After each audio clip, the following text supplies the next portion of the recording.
ALLATRA Global Research Center presents. We are seeing people being diagnosed earlier compared to 50 years ago. We are seeing people being diagnosed with more aggressive disease of various kinds. And we are seeing people having worse outcome compared to what they used to.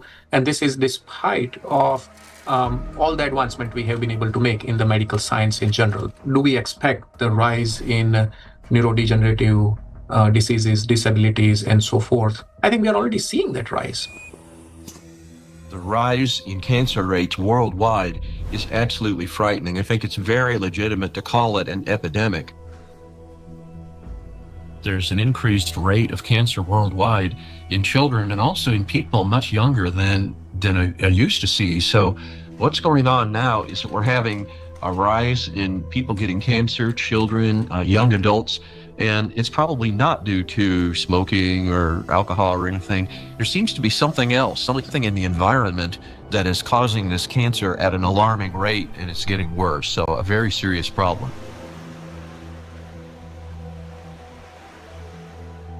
Diseases are emerging early in life. Today's generation is getting sick at ages when their parents were still healthy.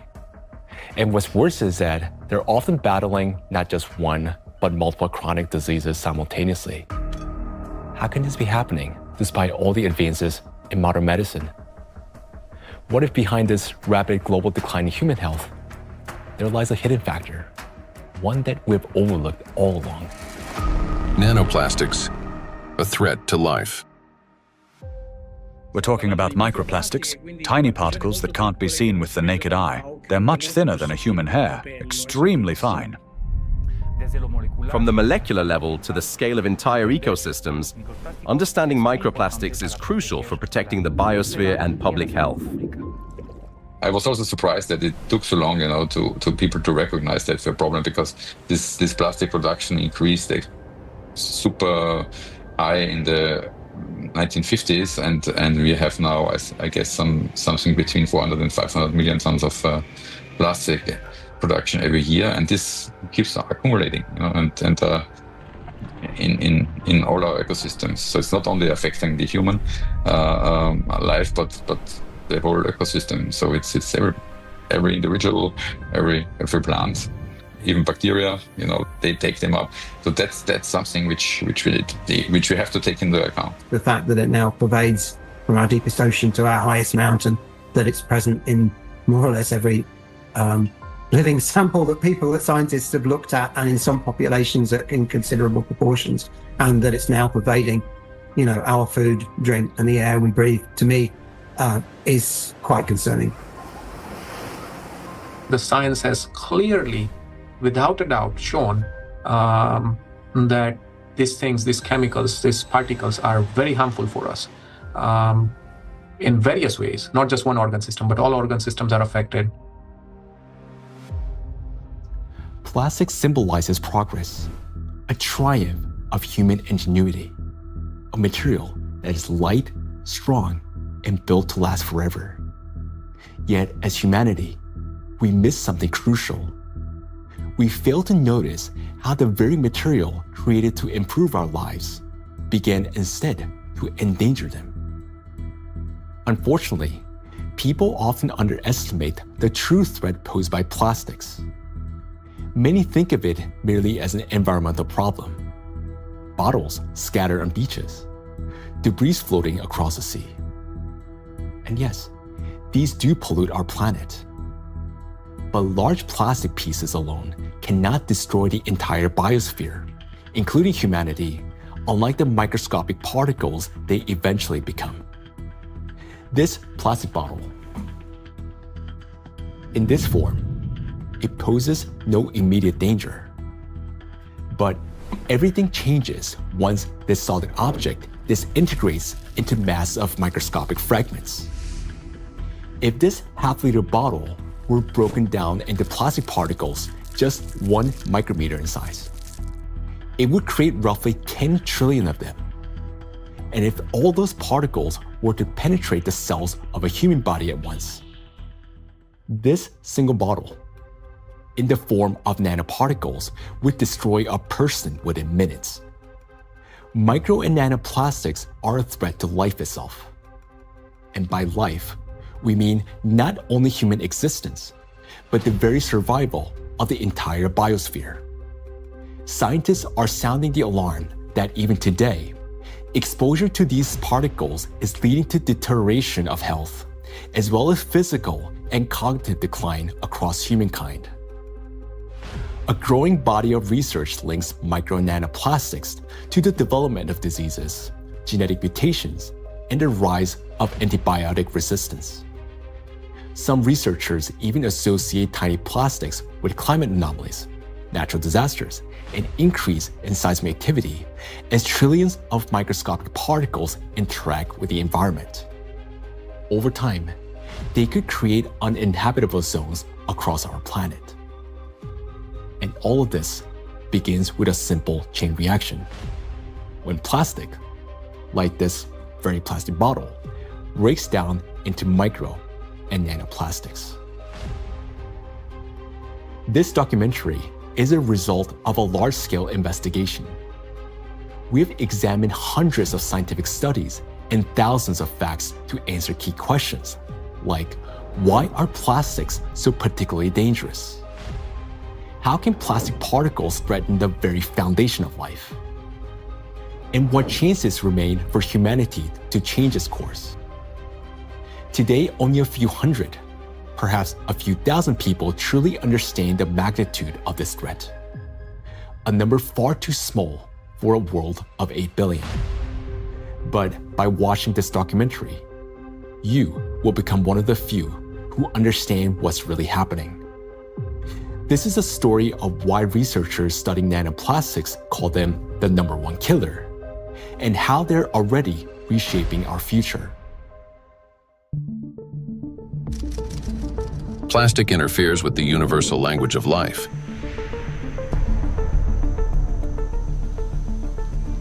We are living in an era when life on Earth is disappearing faster than ever since the age of the dinosaurs. Currently, the extinction rate of species is 1,000 times higher than the natural extinction rates, making our time one of the most devastating periods in all of history in terms of biodiversity loss. The 6th mass extinction is already underway. The modern world is plunging into a biological collapse, like the ones in the past that wiped out up to 90% of all living creatures on the planet.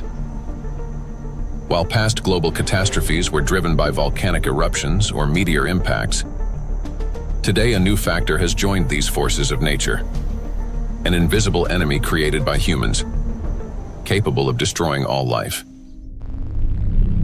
Plastics are everywhere.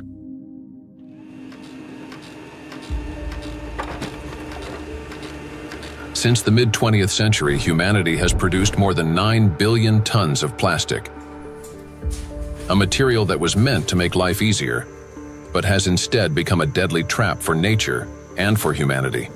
It is well established that most plastic is never recycled.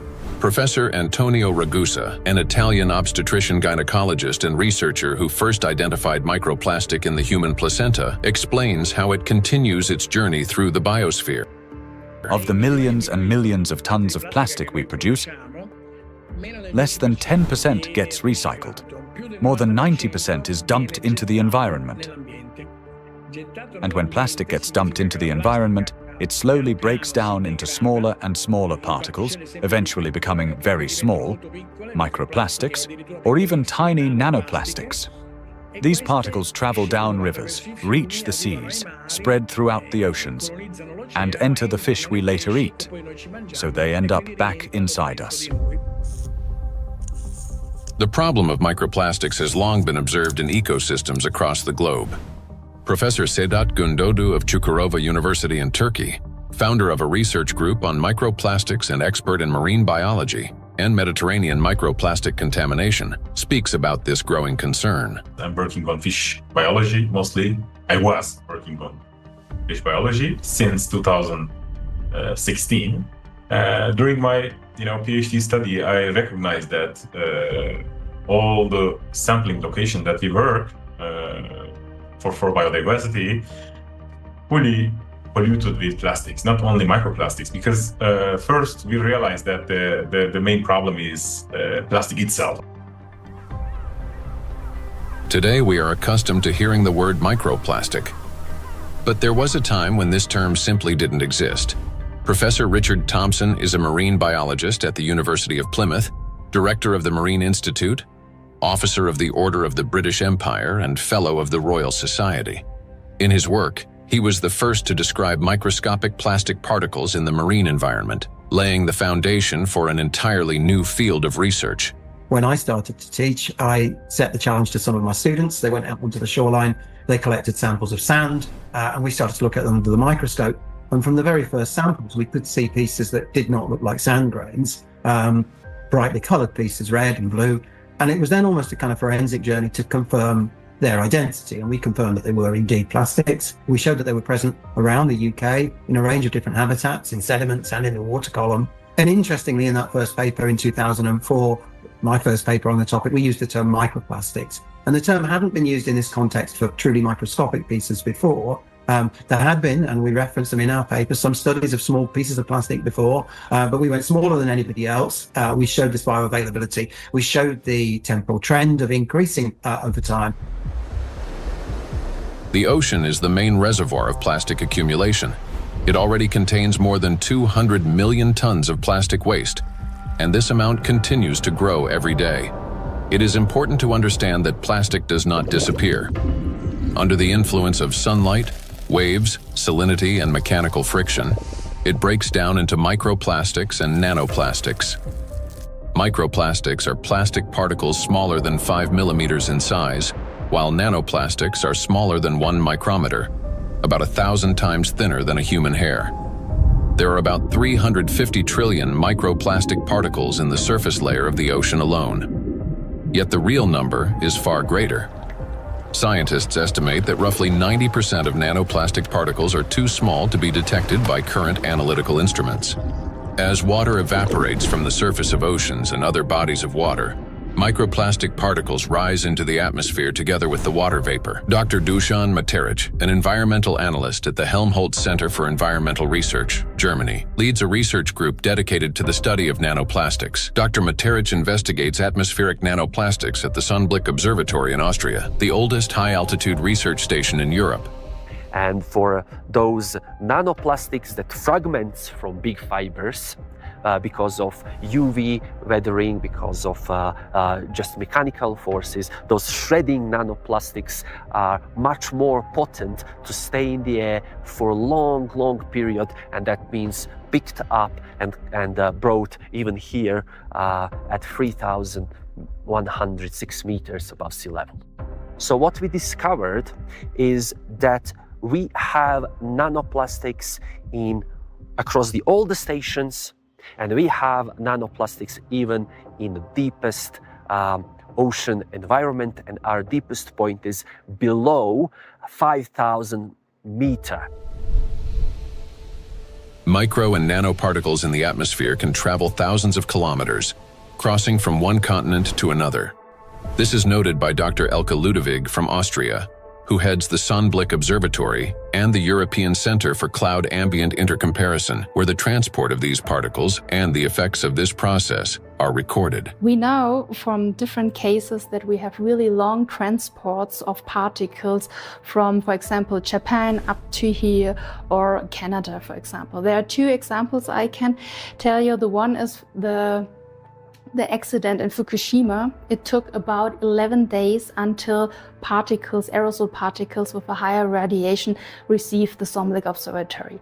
Another example was in 2025, on the 9th of June, there was a kind of transport, an air mass from Canada received the station here. We could see it in the sky. Of course, we could see it in our data that we had higher aerosol concentration, but the really impressive moment was, and that's why it's also important to have stuff up here, we could really smell the burn in the air. And this lasts for the whole day. So there you can see how intense effects somewhere on the globe, especially on the North Hemisphere, can be, and it's still transported hundreds of kilometers around the North Hemisphere, and we can measure it here and show what it is. Atmospheric micro and nanoplastics then return to Earth with precipitation, falling with rain or snow and settling in forests, on farmland, and across grasslands, where they seep into the soil and penetrate plants. This is happening all over the planet, in both the northern and southern hemispheres. Liliana Cáceres Sanchez, MSc in Science, Technology and Health, a biologist specializing in ecotoxicology and environmental protection, and a researcher at the Center for Research in Exact Sciences and Engineering at the Bolivian Catholic University San Pablo, notes that microplastics are present in natural environments, in living organisms, and in food products. In recent years, we've conducted analyses of soil, air, and both surface and groundwater in Cochabamba. We have also examined lakes and lagoons, and in all of these samples, we have found microplastics. The fact that we found microplastics even in areas with no human presence suggests that microplastic particles are actively moving through the environment. In addition, we identified their presence in food and in living organisms. We detected microplastics in milk and other pasteurized products such as yogurt. They were also found in wild animals, for example, in the Titicaca water frog and in fish from a lake near Cochabamba called Angostura. These findings confirm that microplastics have already become part of our food chain and ecological chain. Due to microplastic pollution, 1 in 10 grains of the world's 3 main food crops, rice, wheat, and corn, may die before harvest. In addition, researchers from the University of Catania have found high concentrations of microplastic particles in apples, pears, carrots, potatoes, lettuce, and broccoli. Overall, apples and carrots contained the highest levels of contamination, and fruits were found to have more plastic particles than vegetables. On dairy farms in several countries, microplastic particles have been found in samples of hay and other types of cattle feed. The presence of microplastics has also been confirmed in the milk and meat of cows and sheep, as well as in the lung tissue of pigs and in the stomachs and intestines of domestic ducks. This means that plastic has now become inseparable from livestock farming. Scientists from the University of Newcastle in Australia estimate that the average person today consumes around 250 grams of plastic per year through food, the weight equivalent of 50 plastic bags. Moreover, humans inhale micro and nanoplastics. According to studies, an adult can inhale up to 106,000 microplastic particles during a 2-hour walk in a large city. And in areas near bodies of water, that number significantly increases. We encounter micro and nanoplastic every day when we brush our teeth, take a shower, eat, run errands, go for a walk, wear our clothes, use household appliances, or take medications, and when we are working on a computer, riding public transport, drinking coffee on the go, shopping in a supermarket, or relaxing outdoors. Micro and nanoplastics are everywhere, and we barely notice how deeply these particles have become embedded in our everyday lives today. There are 3 ways plastic gets into the body: through inhalation, through the skin, and through food. And what happens next? It enters the bloodstream. Until fairly recently, about 15 years ago, people thought plastic was inert. And in fact, if you look at these plastic pellets, not microplastics but larger macroplastics, even if you put them in water, they just sit there quietly. It seems like they don't interfere much with the environment. But once they break down into micro and nanoplastics, they get into the human body through those 3 pathways, enter the bloodstream, and from there reach all the parenchymal tissues, that is, the organs, kidneys, liver, heart, arteries, veins, placenta, breast milk. Micro and nanoplastics have already become an inseparable part of the human body. They accumulate in the tissues of the intestines, heart muscles, and in the endocrine and reproductive organs, disrupting their functions. There isn't a single place in the human body they cannot penetrate. Studies show that the highest concentrations of nanoplastic have been found precisely in human brain tissue. Professor Lucas Kenner, a pathologist, cancer researcher, director of the Christian Doppler Laboratory for Applied Metabolomics, and scientific director of the Micro One project studying microplastic and its effects on health, explains how micro and nanoplastic particles can evade the body's defense mechanisms and reach the brain within just a few hours. And we found out that particles which are in the bloodstream and cover themselves with cholesterol molecules, they easily can enter the blood-brain barrier, which is a very strict body barrier and protects the brain from toxic outside or even therapeutic substances. So it's, that it's difficult, for instance, to treat brain tumors because the blood-brain barrier is so strict also for medications. But particles can enter quickly because they cover themselves with molecules will help them enter the blood-brain barrier. And this is for me, it was really very striking to see that, that these particles in 2 hours after we give them an oral gavage, they're already in the brain. Scientists at the University of New Mexico have found that in every gram of brain tissue in middle-aged individuals, there are about 4,900 micrograms of plastic. This means that today, around 0.5% of the human brain is composed of plastic. Simple calculations show that the human brain contains on average around 7 grams of plastic, roughly the weight of a plastic teaspoon. And such a teaspoon is already inside the human head. It is well known that micro and nanoplastics are dangerous because of toxic chemical additives they contain, such as phthalates and bisphenols. Treating diseases associated with just 3 chemicals of the most toxic additives found in plastics costs humanity $1.5 trillion a year.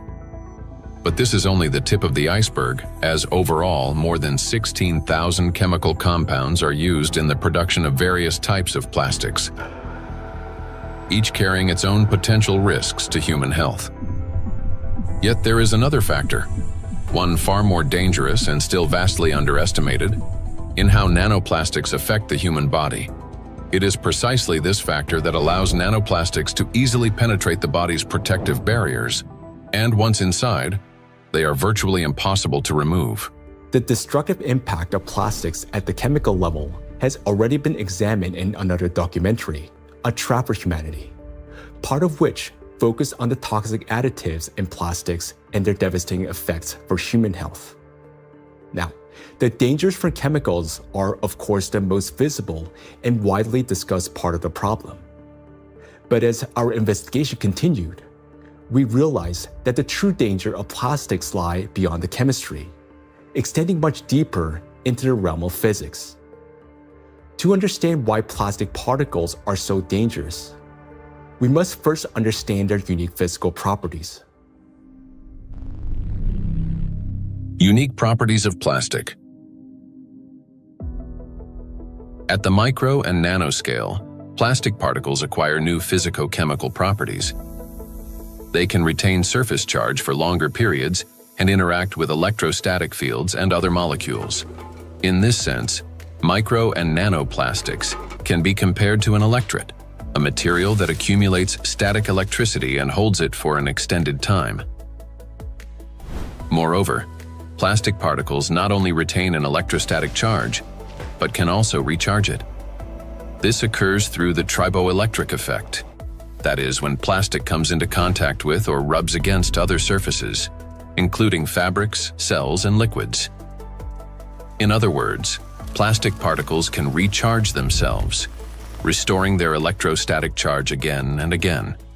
To understand how the properties of plastic differ from those of other materials, we conducted a simple experiment. Here, inside transparent plastic cups, we suspended several objects made of different materials: a metal needle, a wooden matchstick, a copper wire, and a strip of magnesium. Now, while these objects remained motionless when a plastic rod was brought close, everything changed dramatically when we rubbed the plastic rod against the wall. That is, all the suspended object began swinging and moved toward the rod. So, what caused this reaction? The answer lies in the electrostatic charge that formed on the plastic surface. For example, a wooden rod, unlike plastic, cannot hold such a charge. Even after rubbing it with wool, the material caused no movement. The same was true for metal scissors, which showed no effect until the material touched a magnet. Only then did the metal needle respond. So this experiment clearly shows how material responds differently to electric and magnetic fields. Now, plastic stands out among other materials because it can not only accumulate, but also retain electrostatic charge for a prolonged period. This is distinct from wood, which quickly dissipates charge because of its moisture content, and therefore has little effect on other nearby objects. It's a dielectric material.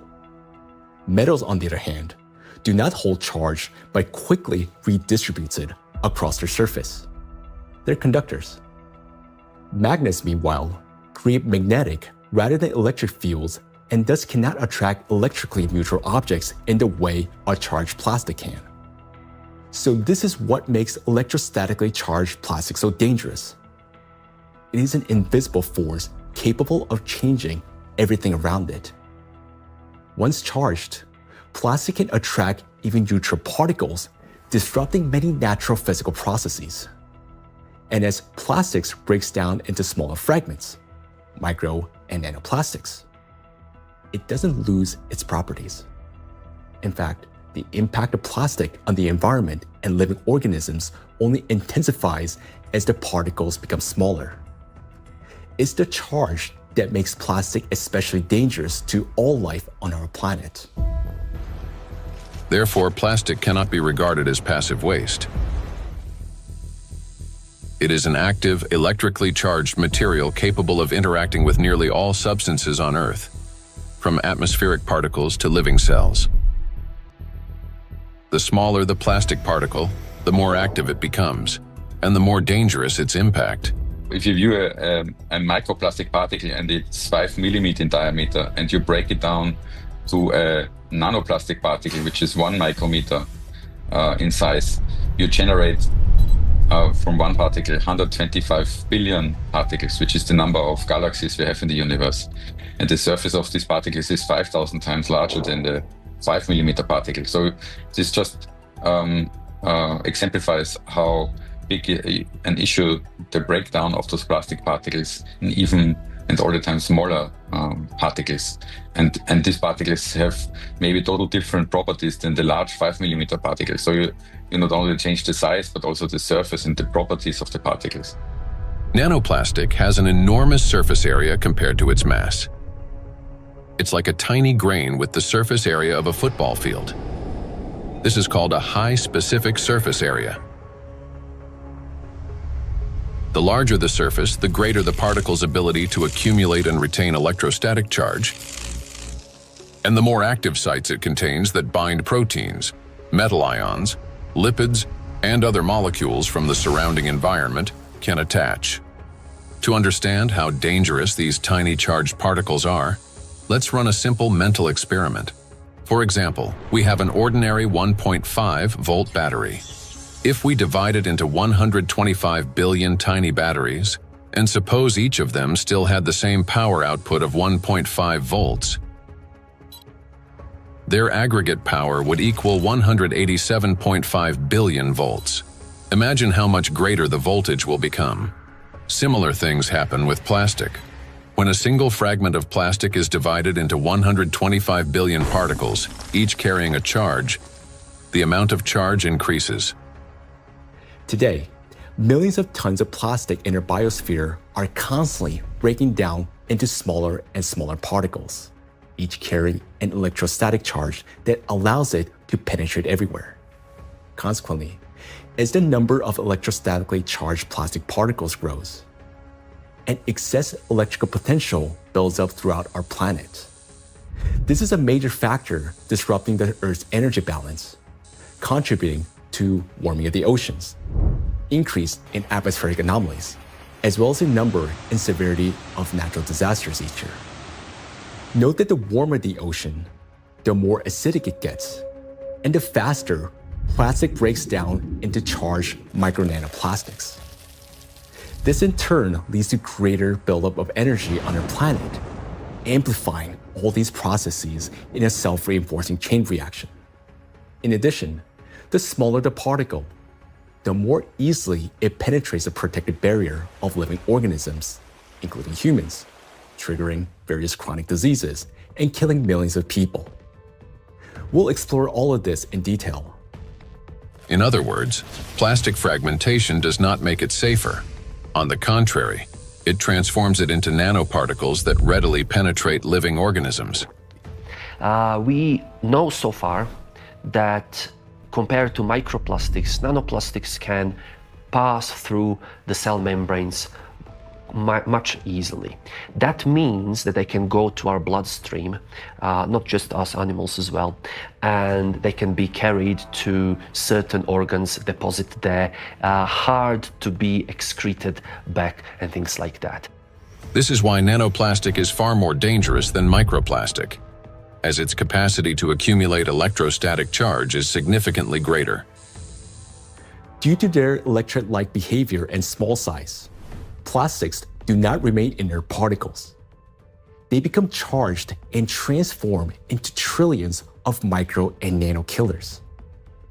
It is through this charge that tiny plastics can penetrate deep into the living tissues and even destroy them. Today, these particles are everywhere, and they're already interfering with the delicate electrical processes in nature. Now, we often think of electricity as something artificial, confined to light bulbs, batteries, and wires. But in reality, electrical impulses are the very language of life. That is, they enable the entire biosphere to function. And it is precisely these natural processes that electrostatically charged micro and nanoplastics are now disrupting. Universal language of nature.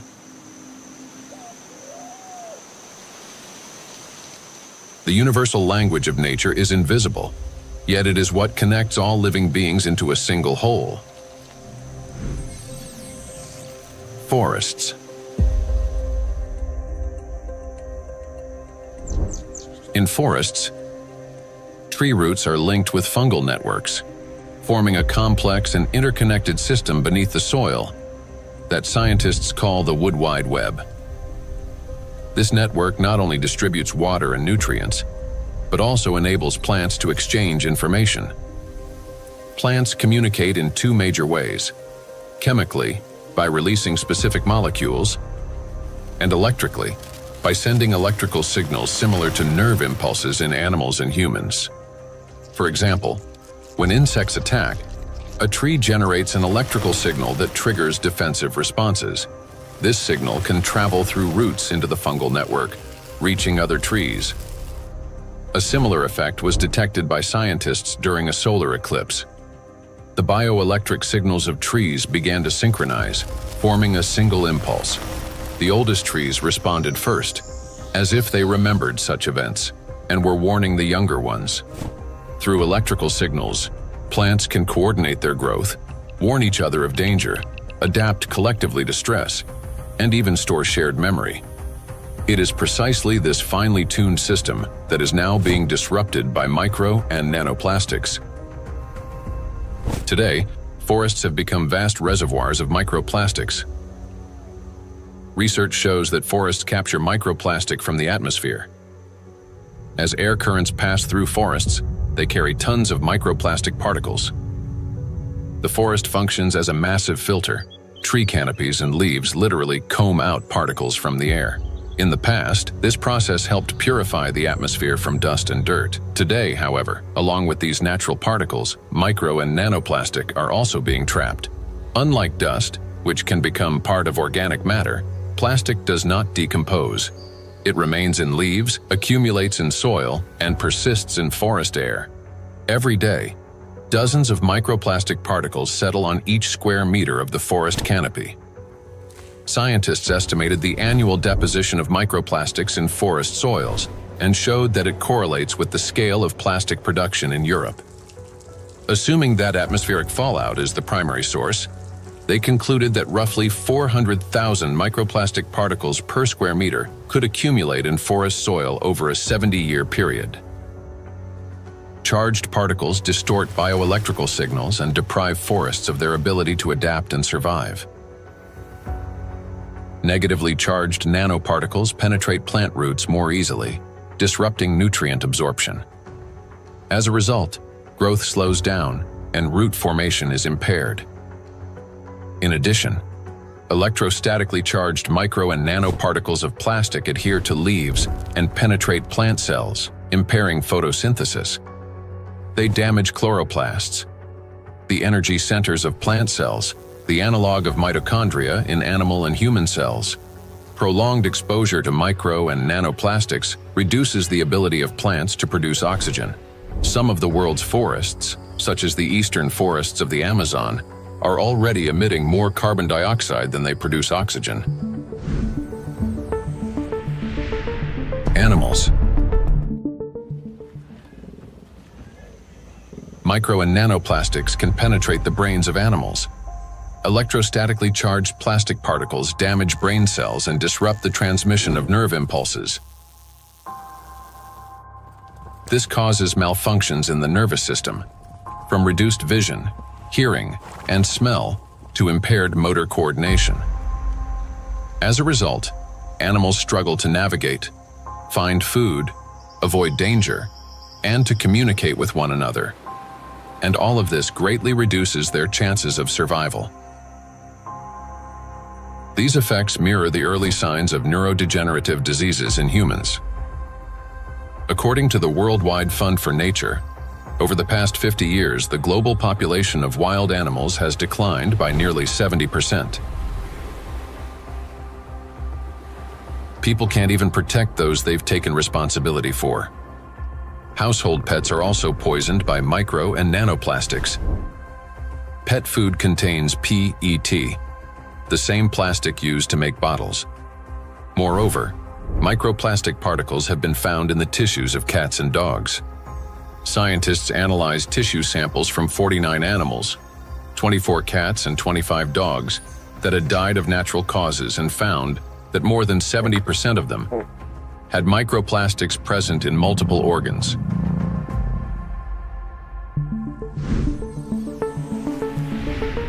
Insects. The rate of insect extinction is 8 times higher than that of mammals, birds, or reptiles.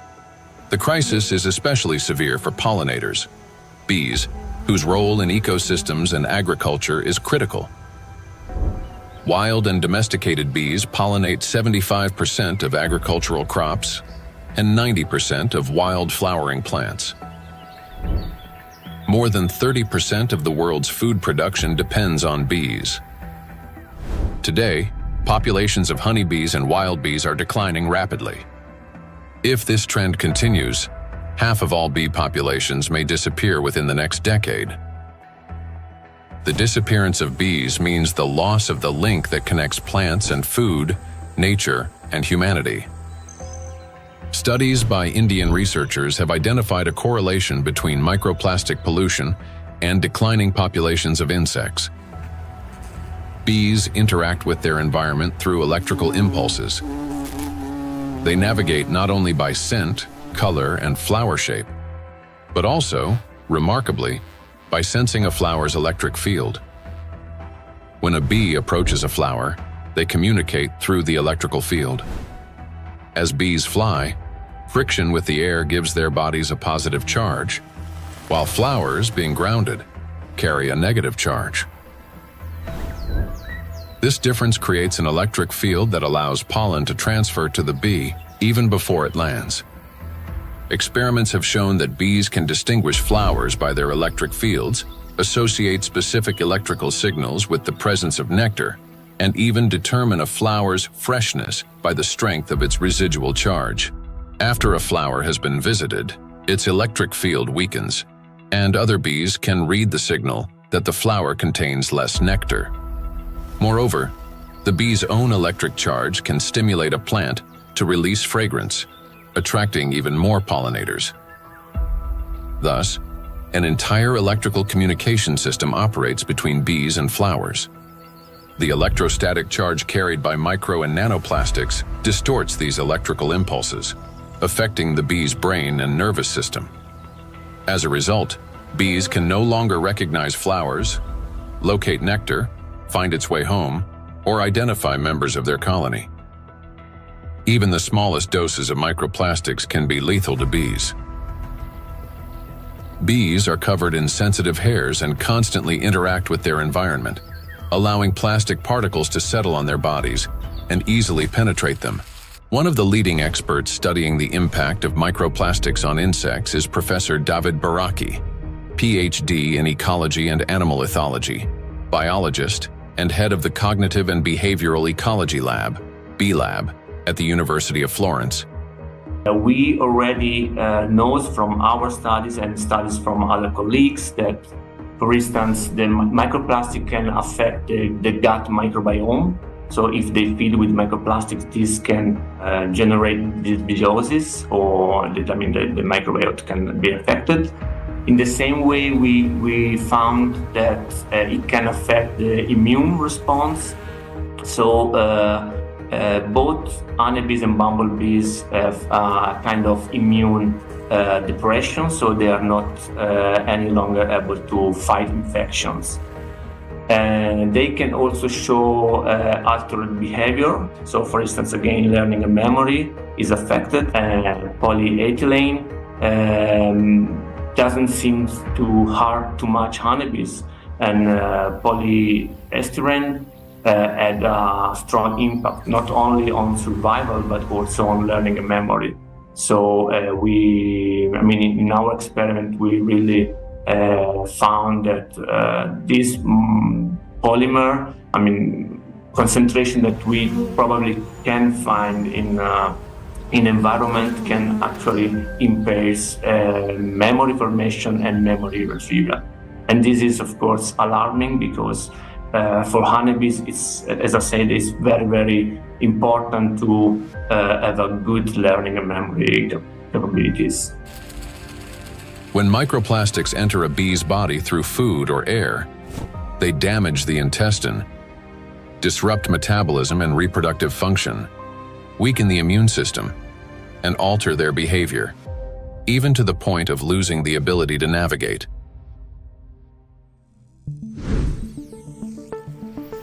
Birds. Across the globe, scientists are observing an alarming trend. The number of wild birds is rapidly declining. In North America alone, over the past 50 years, approximately 3 billion birds have disappeared. That is a quarter of the entire bird population. Electrical signals play as vital a role in the lives of birds as they do throughout the entire biosphere. The avian nervous system functions through transmission of electrical signals from the brain to all parts of the body. Those impulses control movements of wings, tail, and body in flight, vision and coordination, cognitive responses, for example, evading predators, song and vocal communication. Birds are true living navigators capable of traveling thousands of kilometers and returning precisely to the same locations year after year. Scientists have discovered that many migratory birds use Earth's magnetic field for orientation. Imagine an airplane. A pilot sees a radar screen with lines and markers to avoid getting lost in the sky. For birds, their eyes serve as such a radar. Specialized molecules in their eyes detect both light and Earth's magnetic field, converting them into electrical signals. In the brain, those signals form an image with field lines superimposed on the real world. A bird simultaneously sees clouds, land, and its magnetic radar, allowing it to maintain course in any direction with ease. Electrostatically charged micro and nanoplastic particles entering a bird's body distort electrical impulses and disrupt functioning of its nervous system. This leads to loss of motor coordination, weakened memory and learning ability, and impaired vocalization and spatial orientation. Externally, this manifests as increasingly erratic flight, unstable behavior, and even softer, weakened chirping. Nestlings are especially vulnerable. Many do not survive to adulthood, and those that do often exhibit cognitive impairments. However, that's not all. Plastics damage the liver, kidneys, stomach, and brain of birds, causing symptoms that resemble Alzheimer's disease. Even birds that appear healthy lose the ability to adequately care for their partners and offspring, sharply reducing their chances of successful reproduction.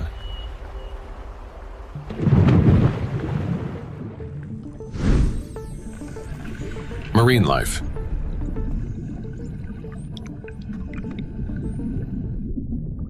Beneath the surface reigns a unique world where vision weakens and sounds become distorted. In such conditions, marine life perceives reality differently.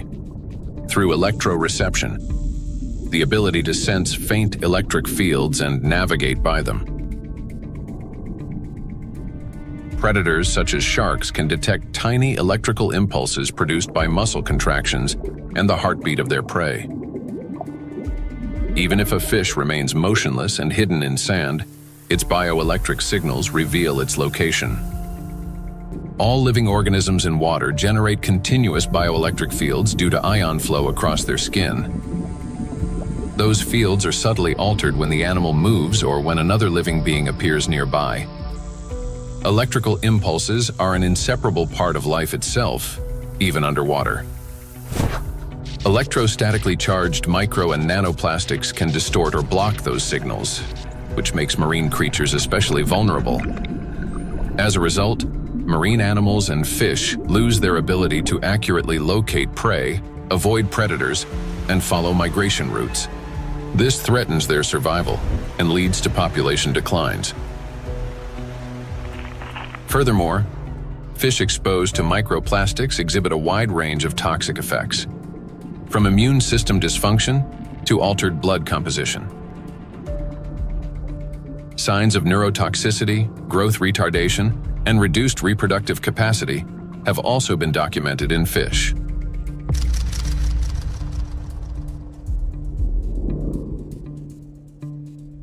All processes in the biosphere rely on extremely subtle electrical impulses.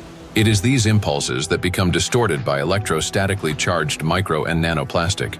Micro and nanoplastics have already permeated every environment and integrated into all ecosystems. The examples given here represent only a small part of a global problem. Disruptions are occurring throughout the biosphere without exception, and the outcome is the same everywhere. Distortion of signal transmission, breakdown of biological connections, malfunction of living systems, and ultimately, the death of life itself. Micro and nanoplastics are everywhere, and everything they touch is slowly dying.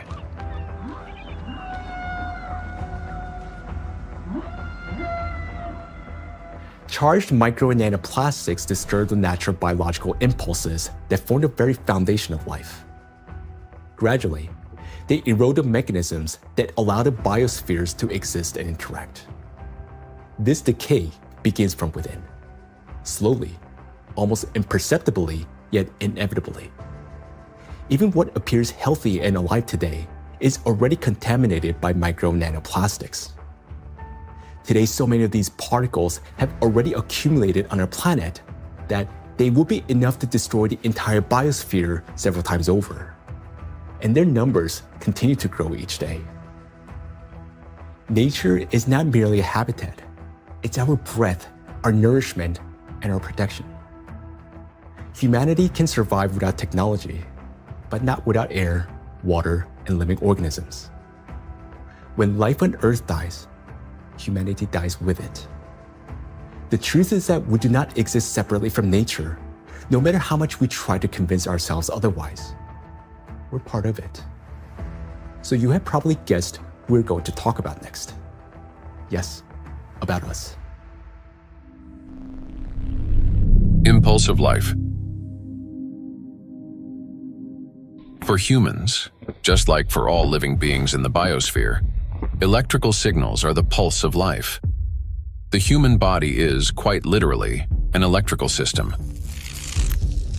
The brain thinks with the help of electrical impulses. The heart beats because cells transmit electrical signals to one another, and muscles contract when they receive signals from the nervous system. Neurons play a key role in coordinating all body functions by generating and transmitting electrical impulses. How an electrical impulse is generated in neurons? Every neuron has a membrane with the so-called gates, ion channels. When a signal needs to be transmitted, some of these gates open, and ions begin moving quickly into or out of the cell. This flow of ions changes the membrane's electrical charge, creating an electrical impulse. The impulse travels along the neuron and transmits information further to other cells. How you communicate, whether you interrupt, speak quickly and emotionally, or on the contrary, whether you're apathetic, how you scroll through a news feed on your phone, whether you rush or move slowly, depends largely on the balance of ions. When this balance is disrupted, a person can become overly irritable, or, on the contrary, sluggish. Every movement and reaction of our body is based on electrical impulses in neurons and other cells. For example, if you accidentally touch a hot object, nerve fibers instantly transmit a signal to the brain, which commands the muscles. Pull your hand away. Without electrical impulses, the body wouldn't be able to maintain a stable internal state, homeostasis. Even the immune system cannot function without electrical impulses. The speed and strength of every immune cell's response depend directly on the quality of impulse transmission. Emotions and thoughts are also the language of electrical impulses. When you feel joy, sadness, excitement, love, or recall a memory, tiny electrical sparks run between neurons. They're like messages between friends. One neuron writes, another reads, and passes it on. Through these chains, thoughts, emotions, and decisions are born. When you learn something new, that too is the work of electrical impulses. They create new neural connections, as if paving little pathways in the brain that make it easier for impulses to travel later on. Even at the very beginning of life, when a sperm cell fertilizes an egg, an extraordinary phenomenon occurs. This contact triggers a cascade of biochemical reactions, including the release of billions of zinc ions. This impulse acts like a start button that activates the egg and initiates the very process from which the future embryo begins to develop. We rarely think of ourselves as electrical systems, yet that's exactly how our bodies function. Nature created a perfect design in which countless vital processes and interactions occur through electrical impulses. But there was one thing that nature could not have foreseen: that humans would create an enemy capable of infiltrating and disrupting this perfect mechanism. In studying micro and nanoplastics, we discovered that their most dangerous weapon is invisible.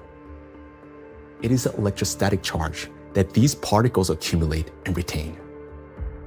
This charge begins to destroy us from within, starting from the very foundation of life, the cell. Inside the cell, charged nanoplastics cause the greatest harm. They disrupt communications between the cells, trigger self-destruction programs, and deprive cells of their ability to generate energy for sustaining life. The question is, how do plastics do this? How do micro and nanoplastics damage the body's cells? Disruption of interactions between neurons. Electrostatic charge and extremely small size allow nanoplastic particles to penetrate inside human cells. The impact of nanoplastics on cell function can be clearly traced in neurons, cells of the nervous system, as their function is directly linked to the generation and transmission of electrical signals. Valérie Etkin, Doctor of Physical and Mathematical Sciences and member of the European Academy of Natural Sciences, emphasizes that the impact of nanoplastics on nerve cells manifests at the most fundamental levels. Nanoplastics significantly influence the generation and transmission of neural impulses through multiple mechanisms that disrupt ion transport and the electrical activity of neurons responsible for transmitting nerve signals in the body. Each neuron functions like a miniature battery. It constantly maintains a difference in electrical charge between the inside and outside of its membrane. This enables the neuron to be ready to transmit a signal at the right moment. Charged nanoplastic disturbs this delicate balance. making the cell behave unpredictably. A neuron may activate prematurely, like a light flickering on without command, or conversely, fail to transmit a signal when needed. Such interference disrupts the operation of entire neural networks, like a city experiencing power outages, where neighborhoods go dark one after another, leading to a blackout. In addition, as shown by research conducted by Chinese scientists from Southern Medical University in Guangzhou, nanoplastic interferes with the operation of ion channels. Nanoplastic carrying an electrostatic charge can interact with these channels and alter their structure. As a result, the gates may fail to open or remain open for too long. This also disturbs normal signal transmission throughout the nervous system. When electrostatic interactions occur with charged membrane lipids, they cause a redistribution of charged lipids and proteins within the membrane, which leads to impaired functionality of these lipid membranes. This results in localized changes in ion concentration and the formation of ion concentration gradients around charged particles. The function of ion pumps, which are essential for maintaining ion balance, becomes disrupted. Ion pumps are mechanisms that move substances against their concentration gradients, a process known as active transport. When these processes become unbalanced, they accumulate energy that can later be used by biological systems to perform work. And so, the work of these pumps may be disrupted, yet it's one of the core mechanisms underlying biological activity. Signal transmission between neurons is a complex yet remarkably coordinated electrochemical communication process in which special molecules, neurotransmitters, play a crucial role. These molecules act as couriers, transferring information from one neuron to another in a strictly ordered manner. Nanoplastic particles carrying an electrostatic charge can interfere with the release of neurotransmitters or trigger their discharge without proper signaling.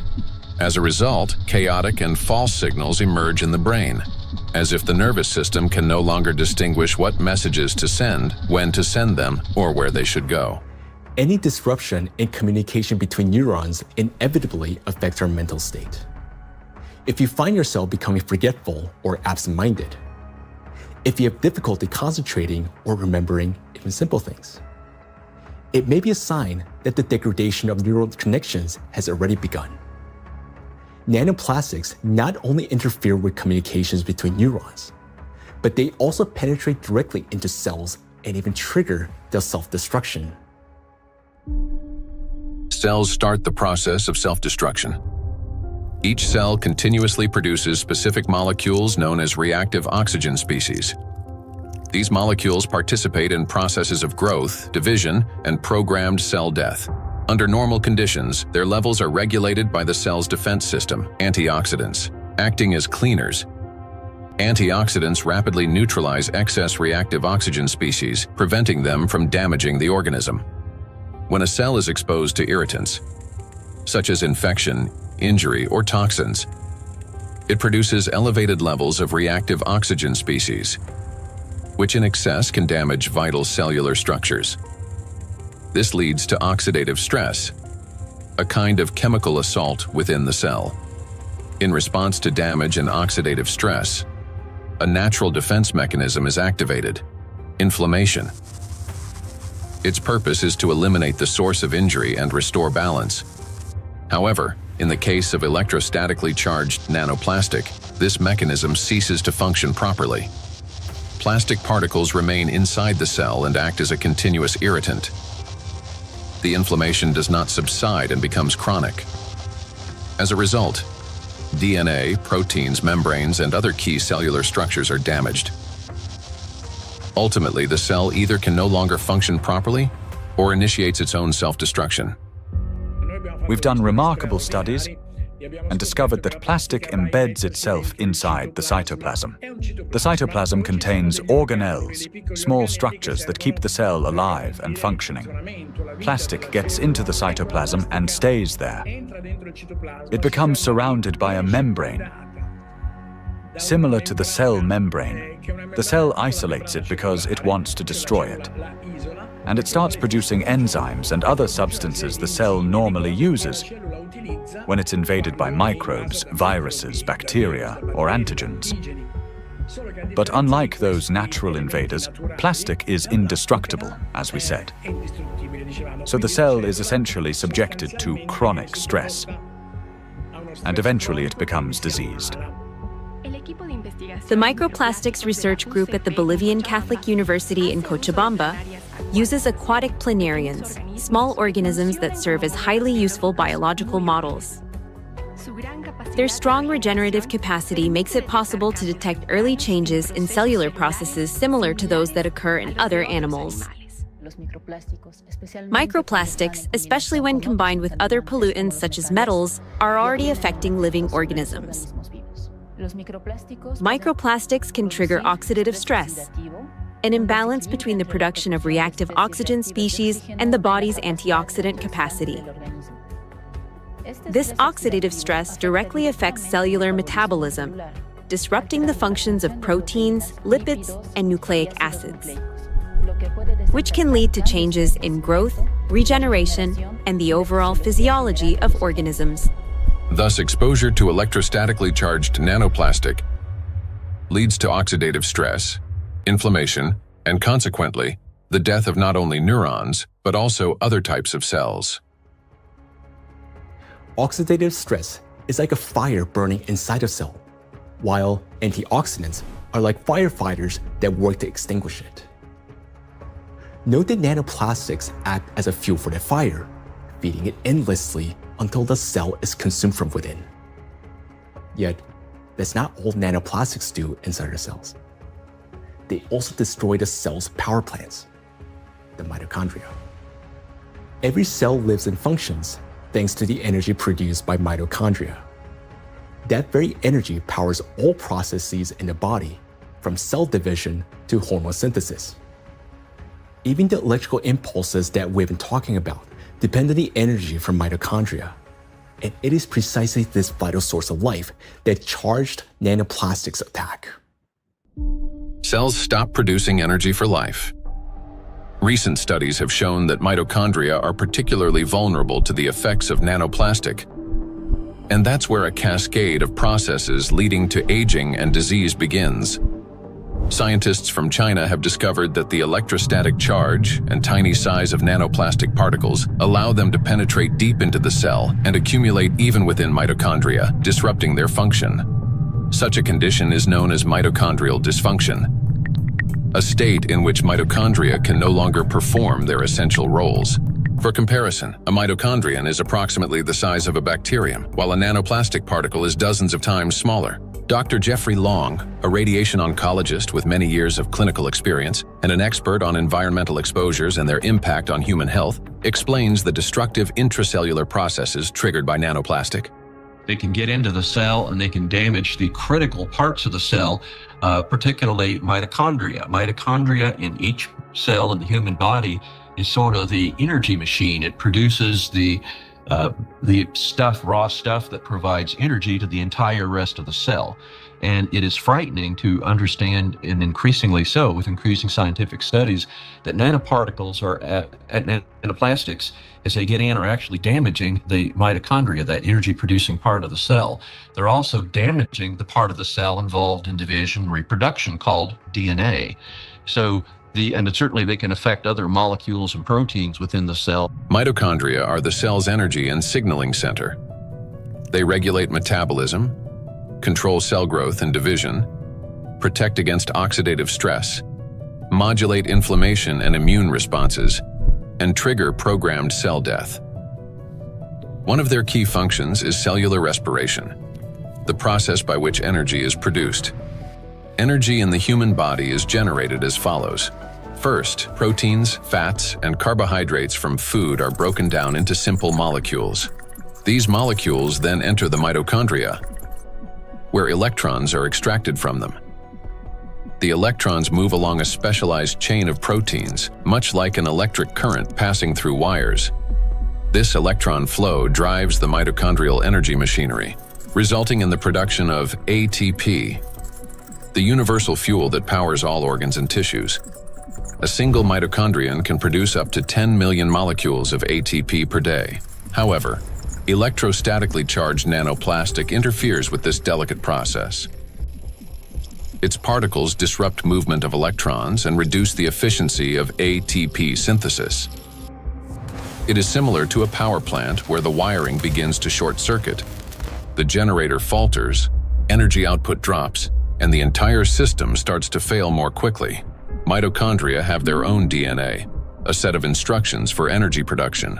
Without it, mitochondria cannot generate energy, and the cell gradually loses its power source and begins to deteriorate.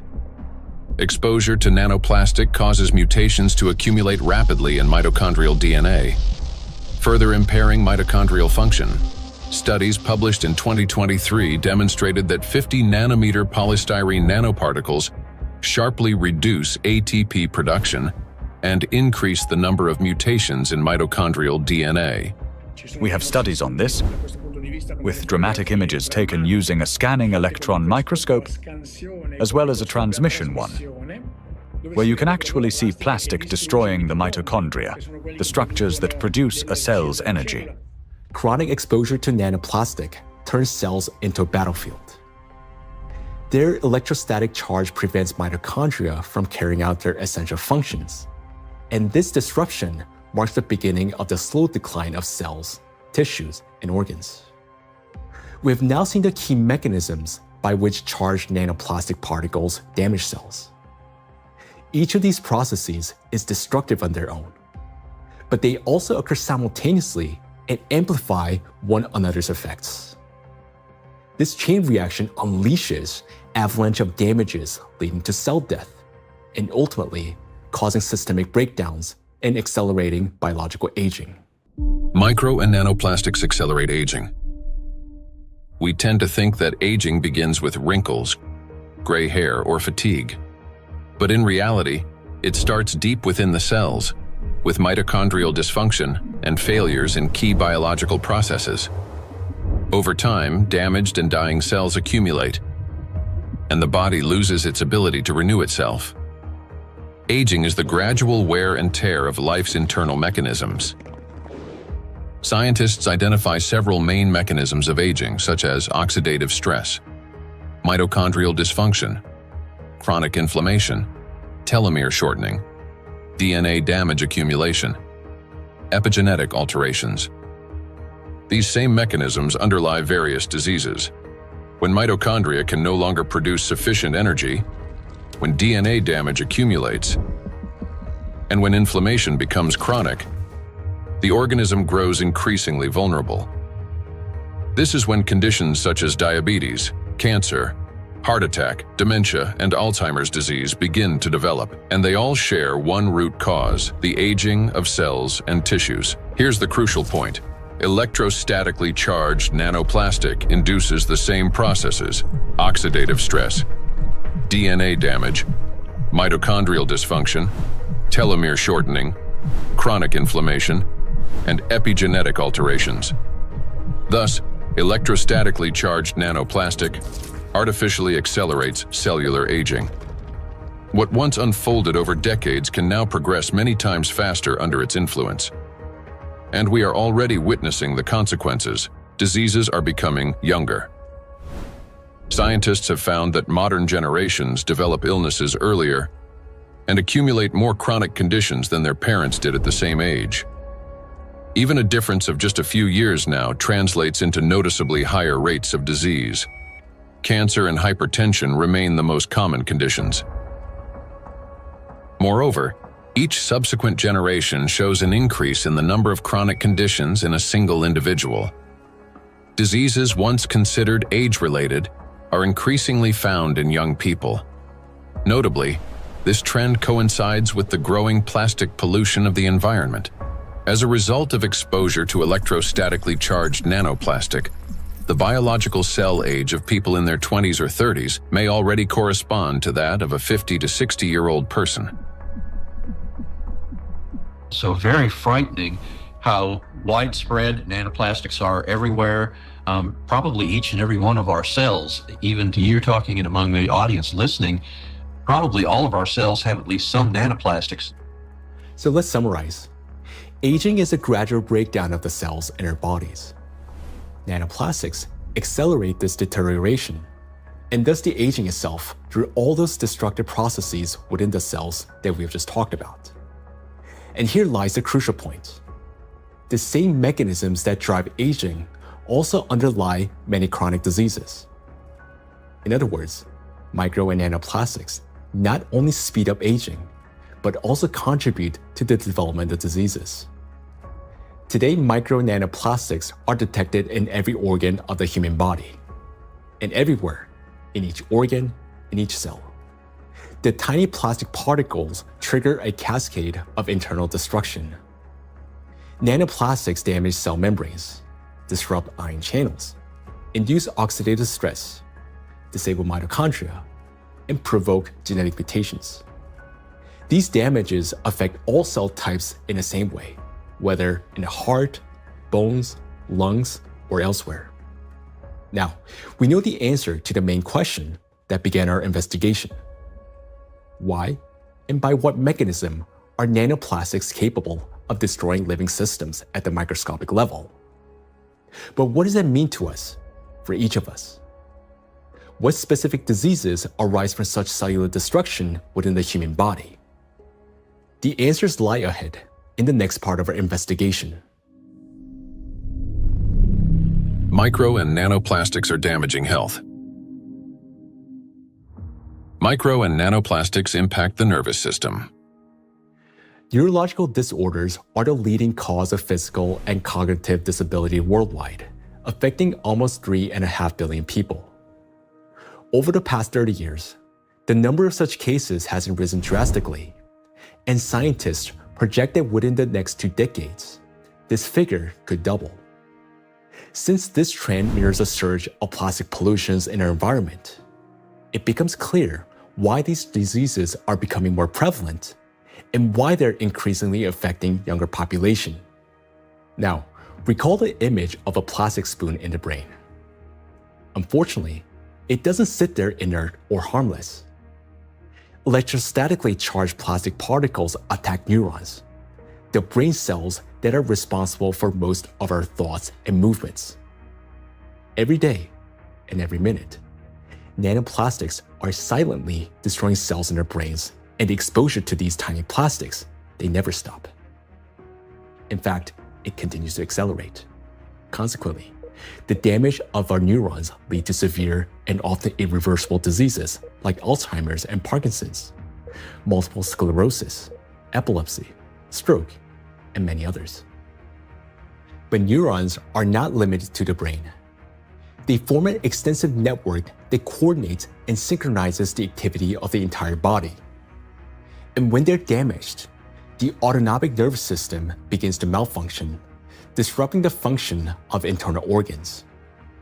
For example, the intestines contain about 500 million neurons, often referred to as a second brain.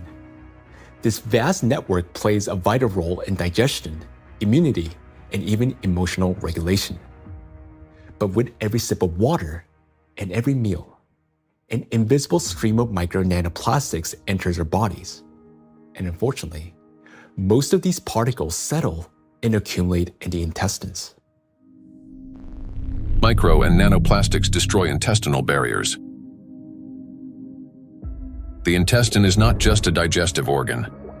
About 70% of the cells in our immune system are concentrated there, which means its condition directly affects the protection of the entire body. So another study that we provided showed us we are actually eating plastics, microplastics, because we analyzed 26 human cadaver. We just investigate their intestinal system, their gut content, and we found like between 9 and 10 microplastic per person in their stomach. So this is like a acute exposure. At that time, they exposed that amount of microplastics because when you eat something, it will pass through your intestinal system. Some of them will remain inside the system.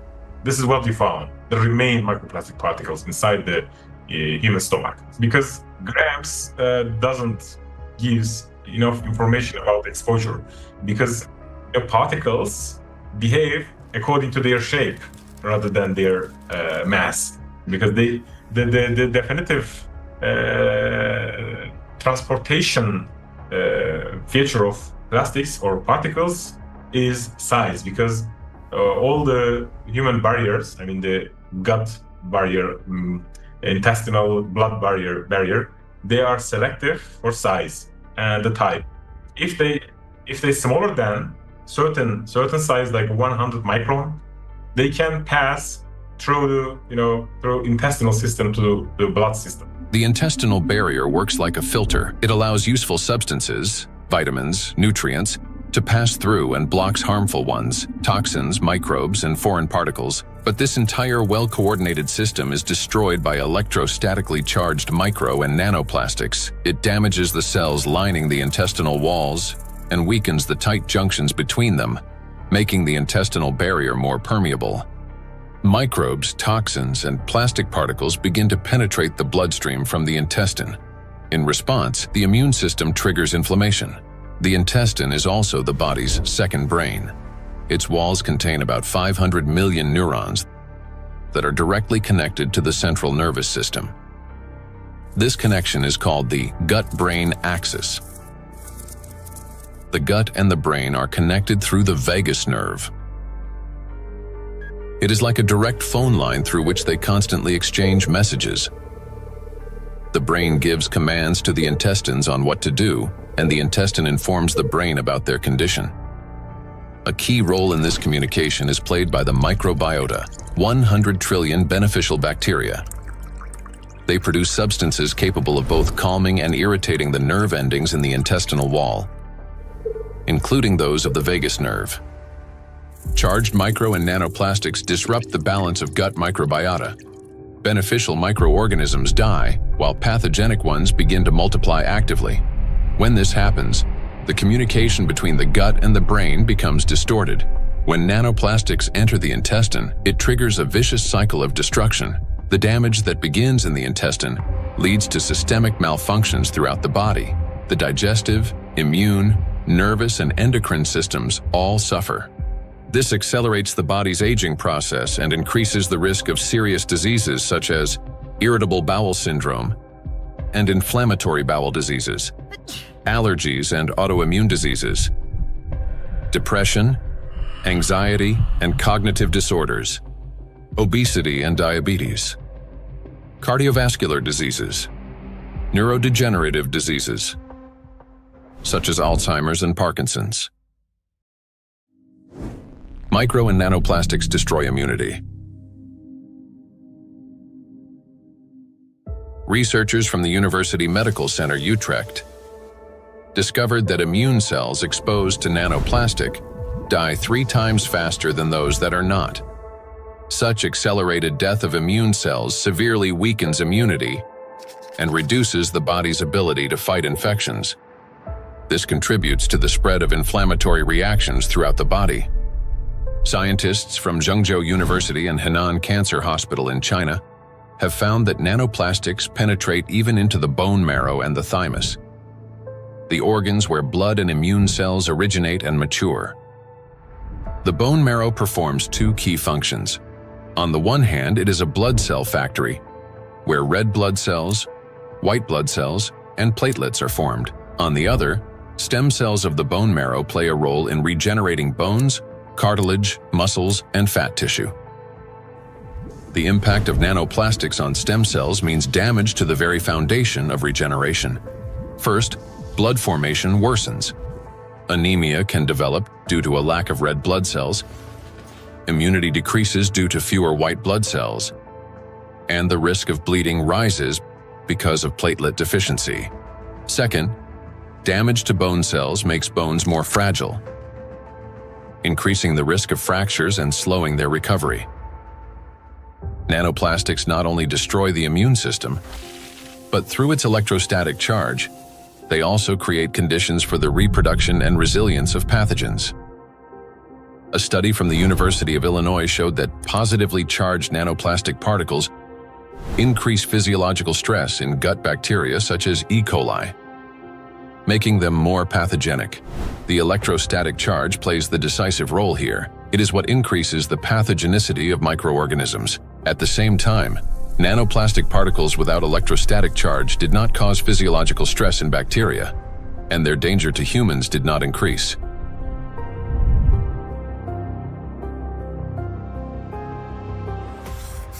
The experiment showed that microplastics, especially polystyrene, can absorb up to 98.6% of viruses, prolonging their survival outside the body for up to 7 days. Viruses that normally die under sunlight or oxygen within hours can persist on plastic for 2 to 7 days, remaining on surfaces such as handrails, bottles, and door handles. A single sneeze from an infected person can release up to 200 million viral particles into the air, which can land on any plastic surface indoors or bind with nanoplastic particles in the air and water.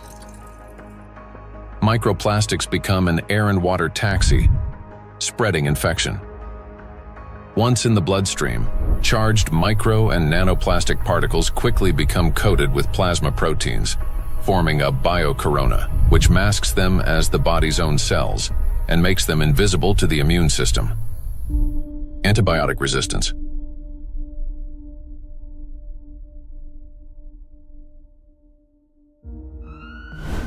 In 2019, antimicrobial resistance was directly responsible for more than 1 million deaths, with nearly 5 million additional deaths linked to related complications.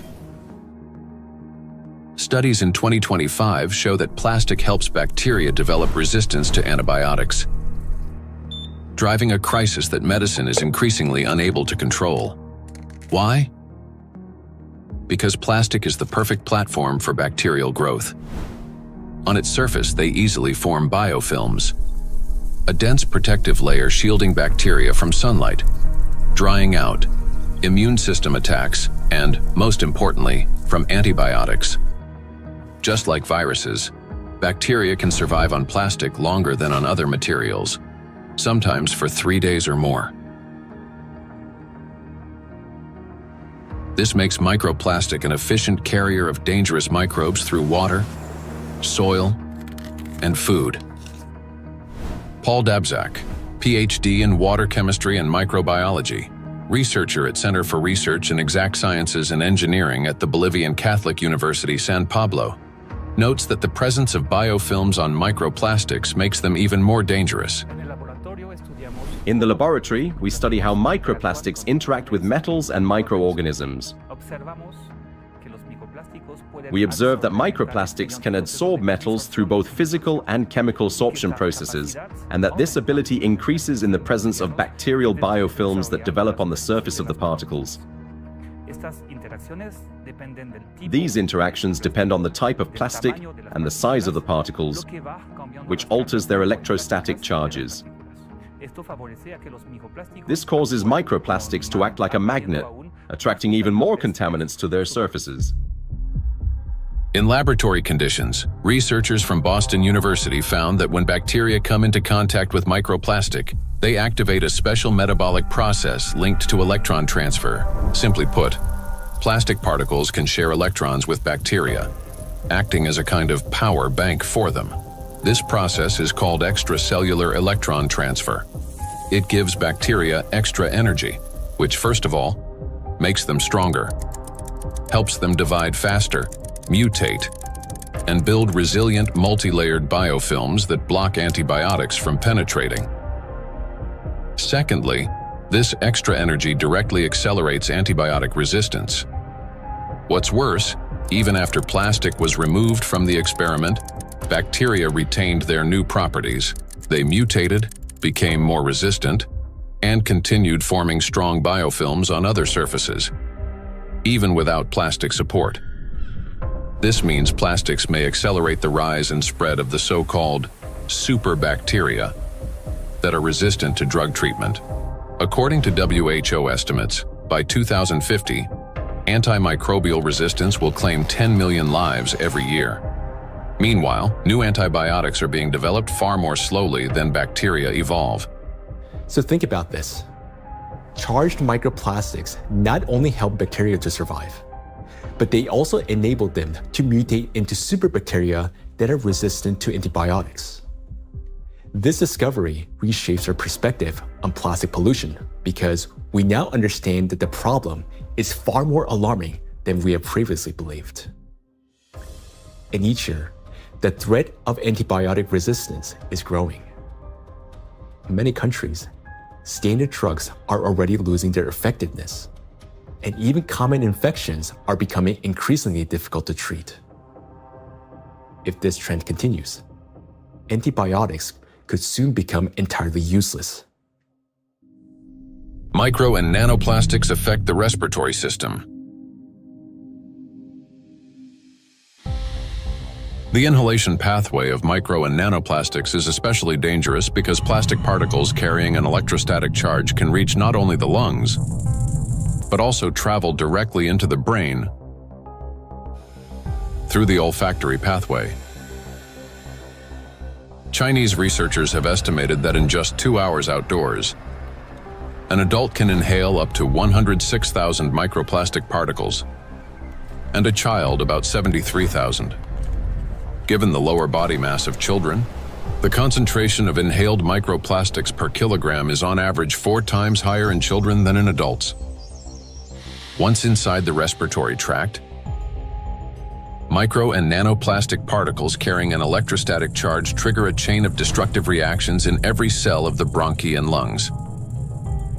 They cause oxidative stress and chronic inflammation, leading to severe consequences such as the onset and worsening of bronchial asthma, progression of chronic obstructive pulmonary disease, pulmonary fibrosis, in which healthy lung tissue is replaced by scar tissue, and an increased risk of malignant tumors of the respiratory tract.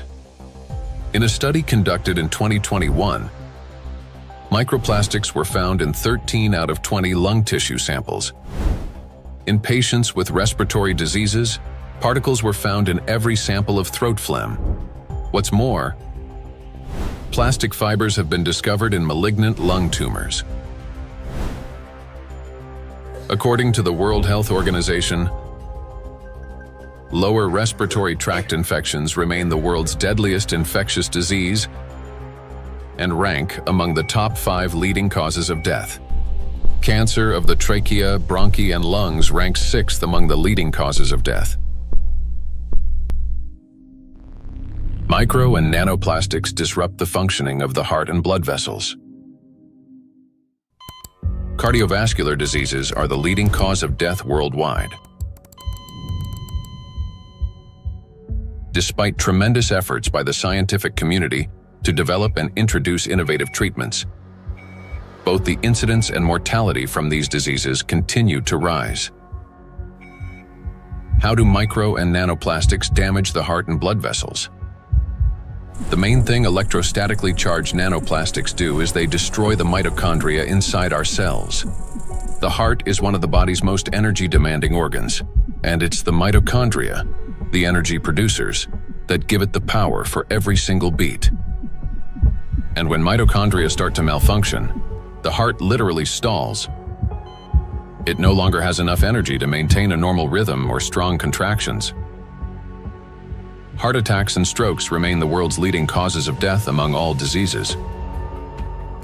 In this context, it's especially alarming that scientists have found micro and nanoplastics inside atherosclerotic plaques, dense deposits within arterial walls that narrow the vessels and can obstruct blood flow.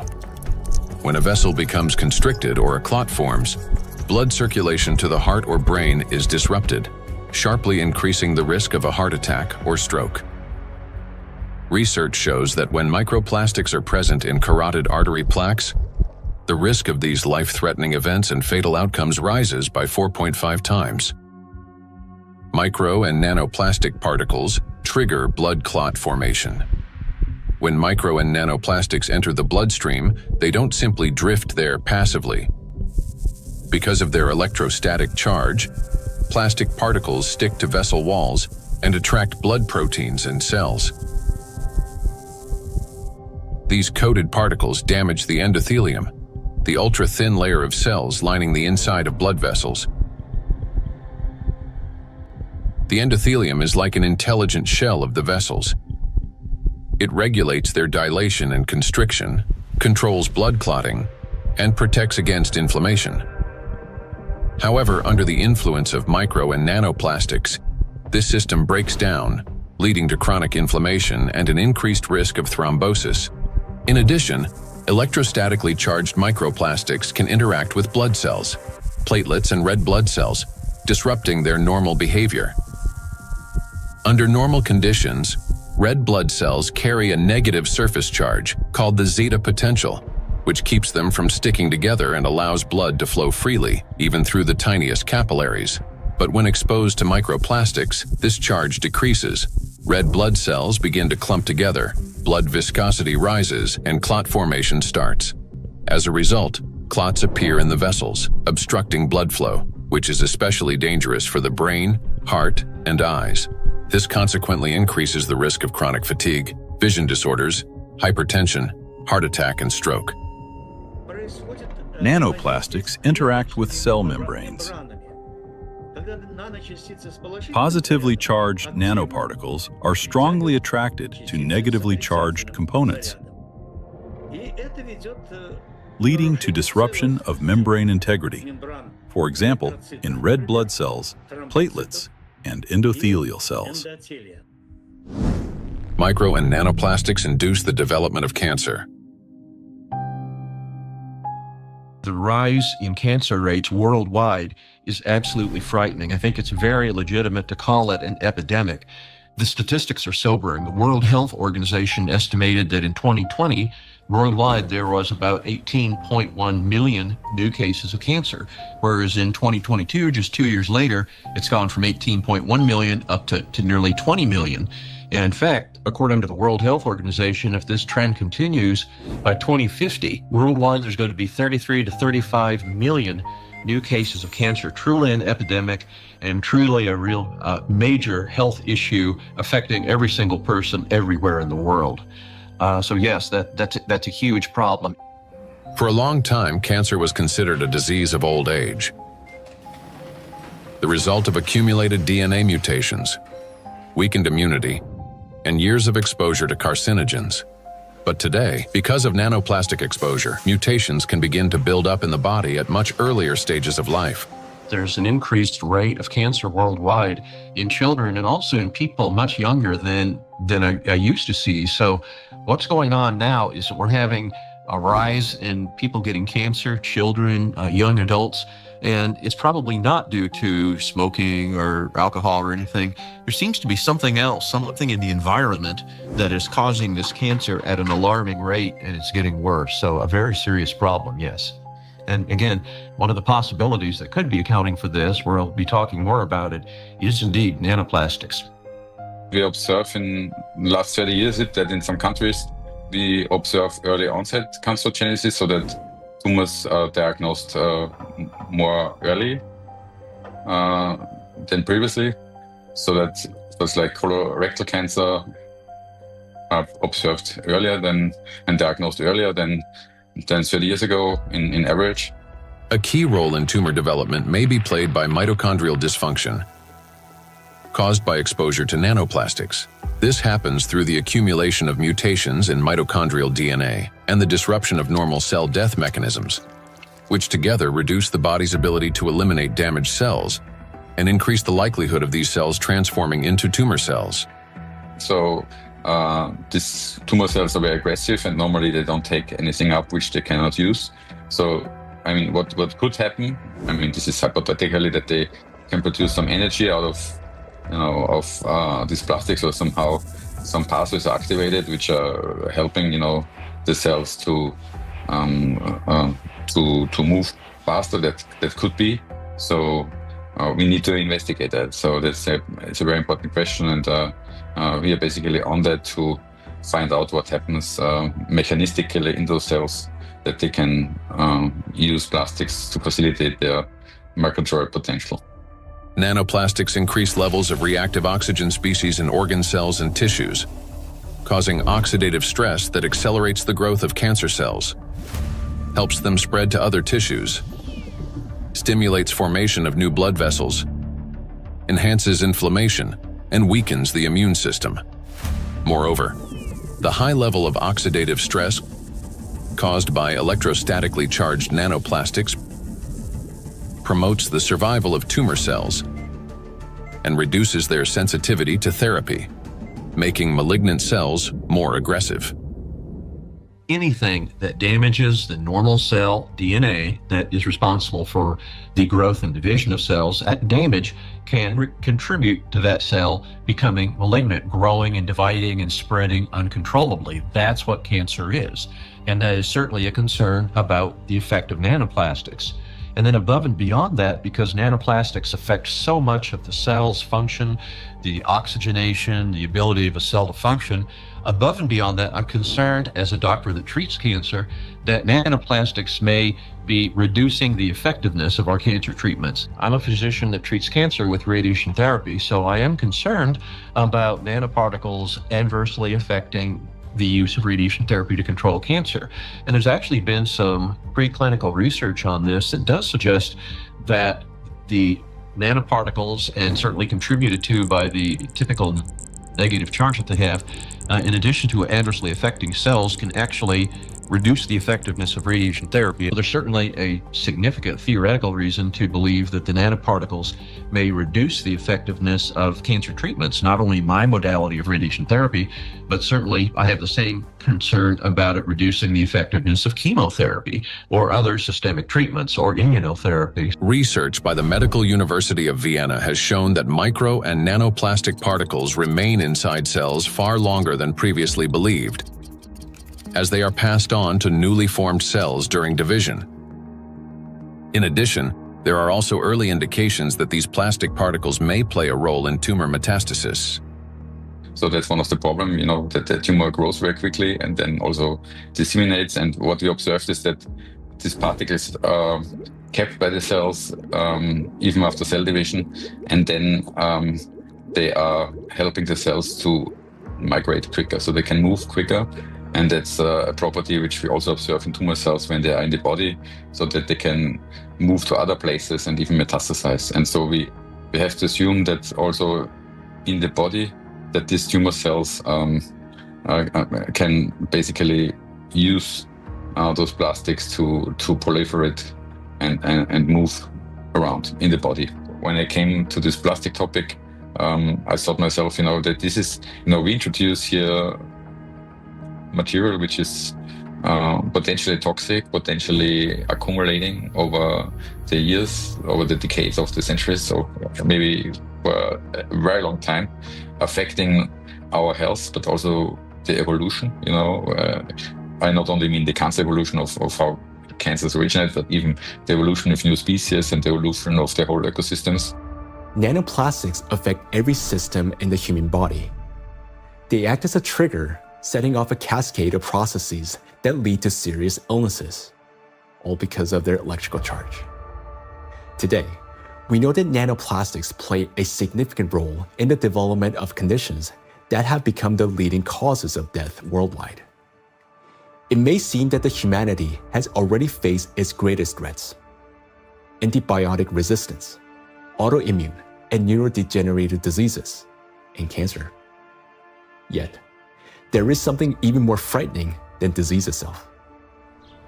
Imagine living an ordinary life, feeling healthy, full of energy, going to gym, delivering a presentation, meeting friends. But then, a moment later, one suddenly dies. The body stops functioning as if someone has switched the lights off. Is there a link between MNPs and sudden death syndrome? Sudden adult death syndrome remains one of the most troubling and unexplained medical mysteries. A person may show no signs of illness, yet their life ends abruptly, leaving doctors and loved ones without an answer to the question, why? According to the World Health Organization, Sudden arrhythmic death claims about 5 million lives worldwide every year. In Europe and the US, it accounts for up to 20% of adult deaths from cardiovascular disease. Traditionally, the main causes have been hidden heart conditions: coronary artery disease, arrhythmia, cardiomyopathy. But in recent years, researchers' attention has increasingly been drawn to a new risk factor: exposure to micro and nanoplastics. In order to understand how nanoplastics can trigger processes that can lead to sudden death, let's recall what they can do.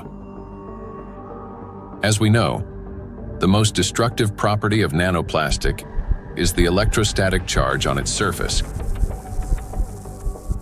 which allows these particles to interfere with the transmission of electrical impulses between cells and distort the signals that coordinate the function of organs and the body as a whole.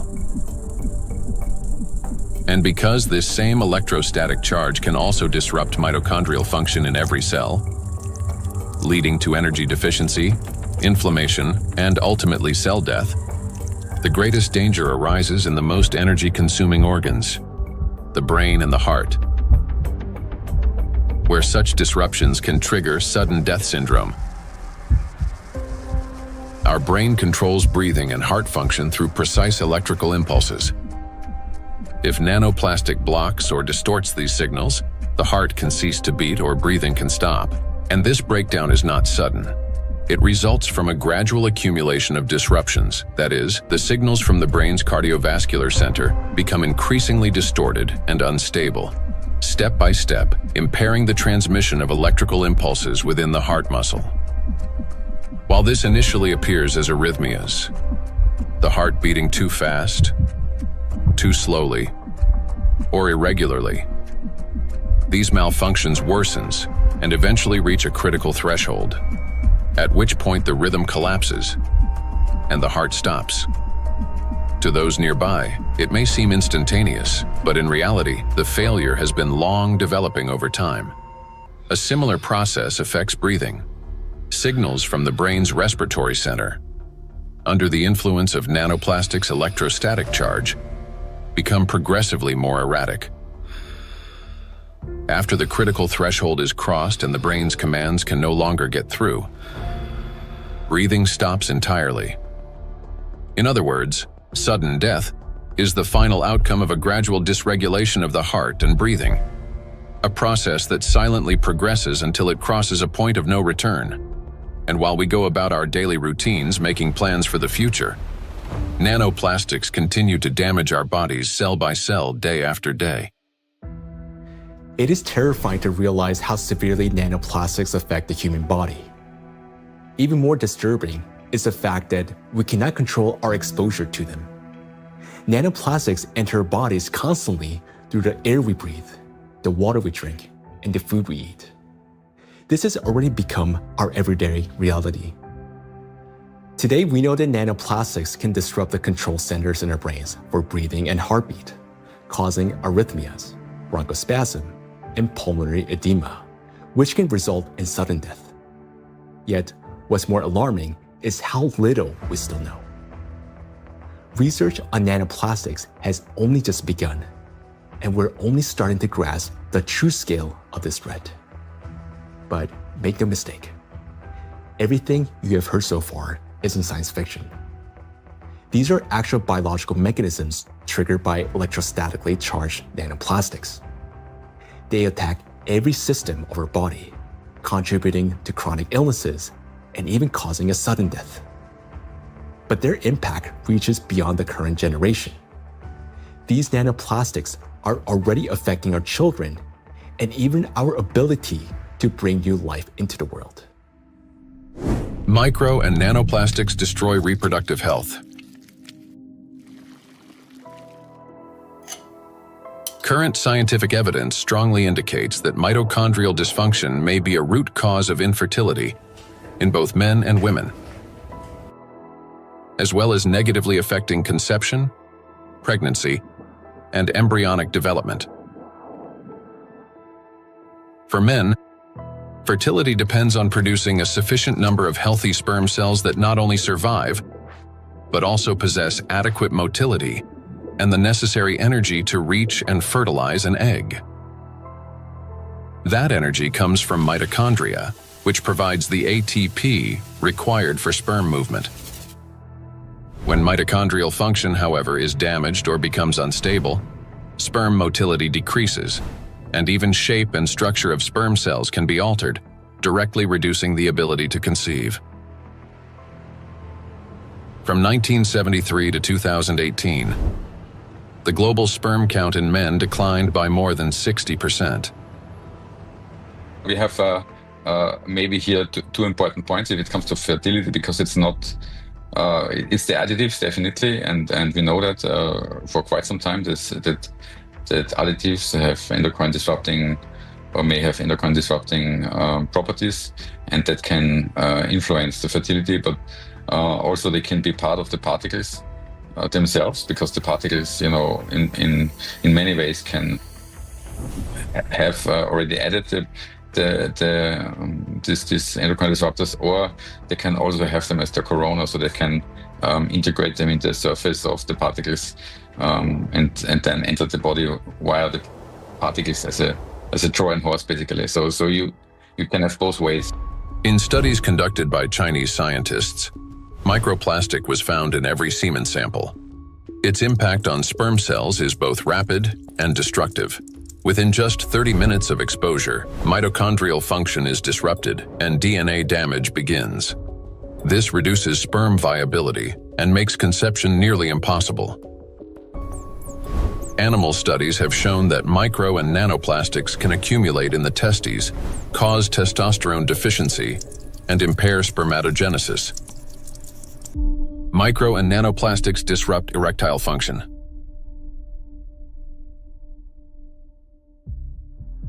Insufficient testosterone production can lead to infertility, reduced libido, erectile dysfunction, and in adolescence, delayed sexual development. Producing testosterone requires large amounts of energy in the form of ATP. Even small amounts of electrostatically charged nanoplastic entering the mitochondria can disrupt their function and decrease ATP production. This, in turn, can lower testosterone levels by 60 to 70%. Such a drop impairs blood flow in the corpora cavernosa, the structures of the penis responsible for erection. As a result, this leads to erectile dysfunction and ultimately to impotence. In addition, electrostatically charged nanoplastic interferes with nerve impulse transmission, which means that even in a state of sexual arousal, an erection does not occur. This has been confirmed by research from Anhui Medical University in China.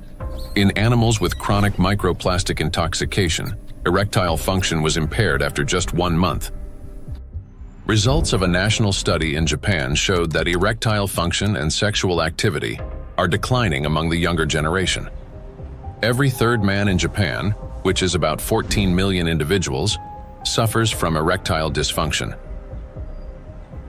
Moreover, young Japanese men, particularly those aged 20 to 24, exhibited decreased sexual desire, weak erections, difficulty reaching orgasm, and low levels of sexual satisfaction. In fact, the prevalence of erectile dysfunction in the 20 to 24 age group was 26.6%, which is almost equal to the 27.8% observed in men aged 50 to 54. This alarming trend is not confined to Japan only.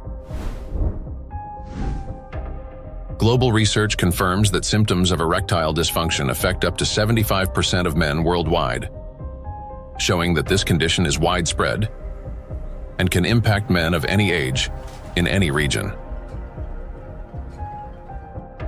In 1995, more than 152 million men worldwide suffered from erectile dysfunction. According to scientists' estimates, within 30 years, this number will approximately double. So think about it. If just one signal fails, the movement will not occur, a thought will not form, and an emotion will not arise. The same is true even for the most intimate aspect of human life. Everything depends on the precise coordination between neural and vascular connections. And it is this delicate connection that charged nanoplastics disrupt. Erectile dysfunction is no longer a rare condition. It has become a widespread reality, with symptoms now observed in 75% of men worldwide. Imagine jumping with a parachute that has 75% chance of not opening. Would you take that leap? That's how most of men feel today. The situation with female fertility is no less alarming. A 2025 study revealed the presence of microplastic particles in the follicular fluid of ovaries in 14 out of 18 women, with an average of more than 2,000 particles per milliliter. These data indicate that micro and nanoplastic particles can cross the blood follicle barrier. After entering the ovaries, micro and nanoplastic particles affect the egg cell and disrupt key mechanisms essential to the health of the female reproductive system. One of the most critical of these mechanisms is mitochondrial function. Each egg cell contains between 100,000 and 600,000 mitochondria, and the energy they produce is vital at every stage, from egg cell formation and maturation to fertilization, and the subsequent growth and development of embryonic tissues. Mitochondrial dysfunction caused by exposure to nanoplastics can impair egg cell maturation, reduce the likelihood of successful fertilization, and even lead to developmental arrest of the embryo. Accumulation of nanoplastics in reproductive organs can be one of the main causes of infertility. According to the World Health Organization, today, about 17.5% of adults, that is, about 1 in 6 people in the world, face infertility. Given the global spread of plastic pollution, Professor of Environmental Medicine and Reproductive Health, Dr. Shanna Swan predicts that by 2045, the world's population may become completely infertile. Micro and nanoplastics affect the emergence of life. During pregnancy, a woman's body creates ideal conditions for the growth and protection of the fetus. However, even the placenta, the body's primary barrier between mother and child, cannot stop plastic nanoparticles from crossing through. A research team led by Antonio Ragusa made a landmark discovery when they detected microplastic particles in the human placenta for the first time. Their findings showed that plastic can penetrate a place where no artificial material had ever been found before, the very environment where new life begins. I was in a wonderful place in Italy, in Sardinia, a place called Piscinas, in Sulcis, in the southwest of Sardinia, where the old mining areas are. It's a very remote, beautiful spot where there's nothing around for 6 or 7 kilometers. While I was walking, I suddenly saw these bright, colorful, sparkling things on the beach. I asked my wife, "What is this?" She looked at me a little puzzled and said, "Well, it's plastic." I said, "Plastic? How could plastic get here when there's nothing for 7 or 8 kilometers in any direction?" She looked at me again, with an expression that made it clear how little I understood, and said, "It comes from the sea, of course." And that's when something clicked in my mind. If plastic can spread through the ocean and end up in such untouched places, then it could also reach the inside of the womb, and so inside the bodies of babies. Naturally, from that intuition, I started pursuing this line of research. I'm a gynecologist. I help deliver babies. So I knew about plastics as much as everyone else, until a certain point. But I began reading and studying, and I reached out to some scientists who worked with microscopes. One of them was a brilliant professor working on the opposite side of Italy, in the Marsh region. She used a Raman microscope. A Raman microscope allows you to examine tissues and determine whether they have plastics inside them. Now we call it plastics, for simplicity. But of course, the term plastics covers a wide range of materials.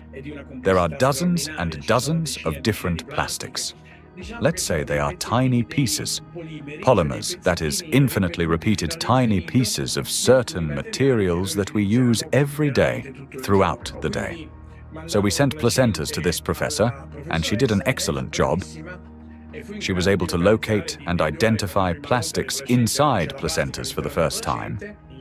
The article we published in 2021 caused a bit of a scandal because the idea of plastics inside the placenta, inside our babies, was shocking to people. Because the plastic we find in the oceans is the same plastic we ultimately find in children. Micro and nanoplastics affect a child in the womb.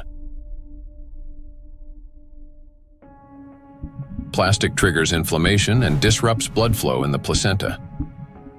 This means the fetus receives less oxygen and fewer nutrients, increasing the risk of intrauterine growth restriction, hypoxia, and preterm birth. The more plastic there is in the placenta, the more likely it is that babies, unfortunately, are born prematurely. And these babies also tend to be smaller compared to those with lower levels of plastic exposure. We have to recognize that premature birth is the main problem facing humans today. In Italy, it's about 7%. In the United States, where the healthcare system is clearly less effective than Italy's, 12% of babies are born prematurely. So, in this sense, an increase in this number would mean an even greater burden for humanity, biologically, for families, and for everyone involved, and of course, economically, for those who care about costs. We know that these particles can be taken up by these particles going through the placenta and then being found in the embryo, and therefore indicating that already in very early life we have an exposure also to the embryo. The electrostatic charge carried by nanoplastics is especially dangerous in embryonic tissues, where even minor disruptions can lead to developmental abnormalities.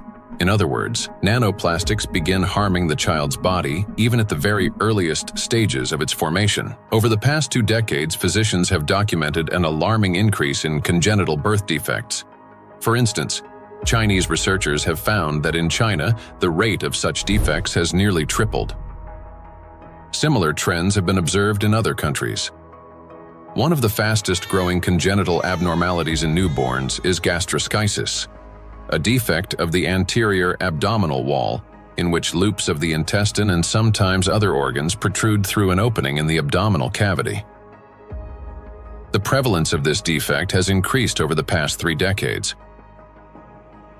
For instance, in the United States between 1995 and 2012, the percentage increase in gastroschisis ranged from 68% to 263%. An increasing number of children are also being born with hypospadias, a condition in which the urethral opening in boys is located in an abnormal position. In the United States, the incidence of hypospadias has risen by approximately 17% over the past 20 years. A recent growing number of cases involving congenital heart defects, Down syndrome, and other developmental anomalies have also been reported. Impact of micro and nanoplastics on children after birth. After birth, children continue to be exposed to micro and nanoplastic particles. Plastic baby bottles, food packaging, and toys are all sources of contamination. When a baby bottle containing warm water is shaken, up to 16 million microplastic particles per liter can be released. Hot water and sterilization further accelerate this process. As a result, infants are exposed daily to millions of microplastic particles and trillions of nanoplastics. Scientists have even detected microplastic in human breast milk. Research has shown that nearly 40% of breast milk samples, one of the most essential sources of infant nutrition, already contain hazardous plastic microparticles. Due to their higher metabolic rate and breathing frequency, children take in more air, water, and food per unit of body weight than adults. Consequently, at the same level of environmental contamination, their bodies absorb higher doses of microplastic. Moreover, the protective barriers in a child's body are not yet fully developed. This means plastic particles can penetrate tissues more easily and accumulate at higher concentrations. For example, in children under 2 years of age, the ethmoid bone is not yet fully formed, and its openings are wider, allowing plastic particles to pass more easily through the olfactory nerves directly into the brain. Plastic is an infiltrator, and it's mainly children who are affected by it. In our scientific article that drew a lot of attention and was widely cited, we called them cyborg babies, meaning babies who are made of organic material, but also inorganic material like plastic. These babies are smaller. They generally have smaller brains, and very few end up with lower levels of plastic in their bodies. They're not completely free of it, since plastic is everywhere, but with lower levels of plastic.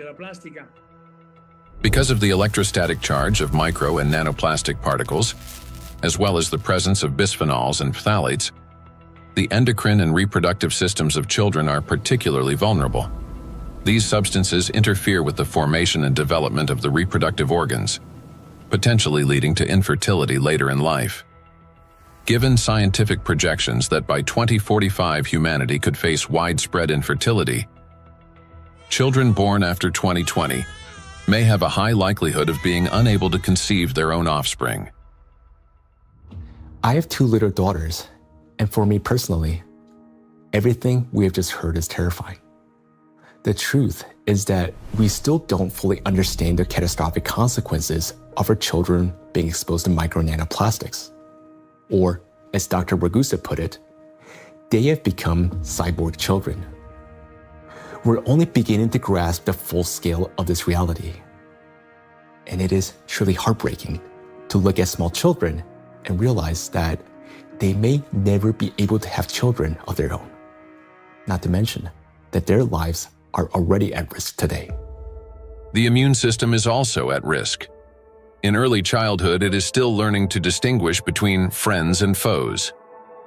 Exposure to microplastics can disrupt this process, increasing the risk of allergies, eczema, food intolerances, and even autoimmune diseases.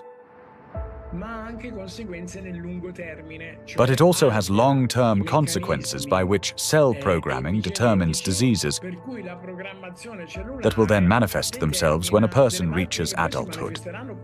That is, at 40 or 50 years of age.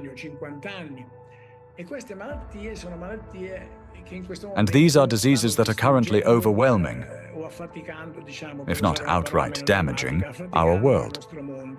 They're the so-called non-communicable diseases: obesity, hypertension, diabetes, and metabolic syndrome. A child's brain is especially vulnerable in the first years of life, a critical period of rapid nervous system development when neurons are formed and complex neural connections are established. However, electrostatically charged nanoplastic can interfere with these delicate processes by inducing inflammation, damaging immature nerve cells, and impeding their development. As a result, memory, attention, and learning abilities may be impaired, and emotional instability can arise. Over time, this may manifest as anxiety, learning difficulties, and episodes of aggression. In addition, studies indicate a potential link between exposure to micro and nanoplastic and the development of autism spectrum disorders. Given the breadth of damage that electrostatically charged micro and nanoplastics can inflict on the human body, the scientific community may need to examine their possible role in the rapid rise of autism more closely. For me as a father, it is heartbreaking to realize how truly defenseless our children are. Micro and nanoplastics start affecting them from the very moment of conception, persist throughout fetal development, and continue their impact after birth. Unfortunately, the illnesses that we have already discussed are not the only conditions that micro and nanoplastics can trigger in children. According to statistics, sudden infant death syndrome is among the leading causes of mortality in infants under 1 year old. This is when a seemingly healthy baby dies unexpectedly, and the cause remains unknown even after all examinations. The number of such tragedies is rising rapidly. In the United States, for example, the number of sudden infant deaths has increased by 12% between 2020 and 2022. It is unbearably tragic when there's no way to protect a child. Micro and nanoplastics and sudden infant death syndrome. Since nanoplastics can cause chronic inflammation in any tissue they penetrate, they can disrupt the formation of neural connections even before birth, including in the regions of the fetal brain that control breathing and heart function. After birth, the damaging influence of electrostatically charged nanoplastics continues. An infant's nervous system is still developing and remains highly unstable. Therefore, even minor disturbances in signal transmission can lead to respiratory or cardiac arrest.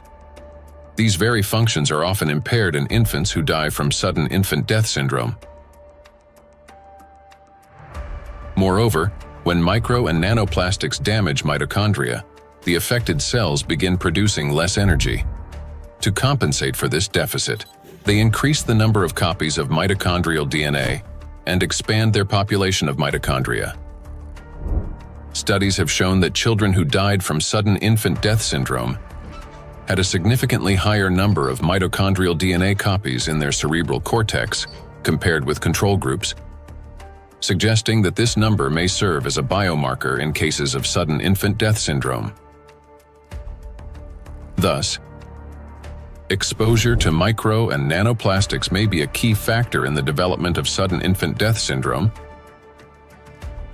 as well as in a range of pathologies that contribute to premature infant mortality. We are unable to protect ourselves, and worst of all, our children from the effects of micro and nanoplastics. While modern diagnostic equipment capable of accurately identifying the true causes of disease and death is still not available everywhere, we can say with high degree of confidence that nanoplastics contribute to the development of many illnesses and may accelerate their progression. In those rare cases where detailed postmortem examinations were conducted, researchers have found significant amounts of micro-nanoplastic particles precisely in the affected organs and tissues. For example, in brain tissues, atherosclerotic plaques, malignant tumors, and other pathological formations. But despite millions of deaths every year, such investigations into the presence of these plastic particles are carried out only in isolated cases. There are two main reasons for this. First, many laboratories simply lack the equipment required to reliably detect micro and nanoplastics. Second, doctors and researchers, they rarely consider the possibility that these particles could potentially influence the development or outcome of the disease. Consequently, medical reports continue to list familiar diagnoses, although behind them may lie an overlooked factor: the impact of micro and nanoplastics on the human body. I understand that hearing this part of our investigation may have been very difficult. It was for me as well, believe me. But the impact of micro nanoplastics on all of us is not something we can continue to ignore. This is a crisis already underway, one that remained unnoticed for so long because the threat has been working silently within. Every day, and I'm not talking about every year or every month, but every single day, the amount of micro and nanoplastics around us continues to increase. Large plastic waste constantly breaks down into smaller particles, and these particles eventually enter our bodies through the food we eat, the water we drink, and the air we breathe. This means that with every meal, every sip of water, and every breath, huge quantities of nanoplastics enter our bodies and begin their destructive work. Their harmful effects on our cells grow in direct proportion to their concentration. And this is a scientific fact.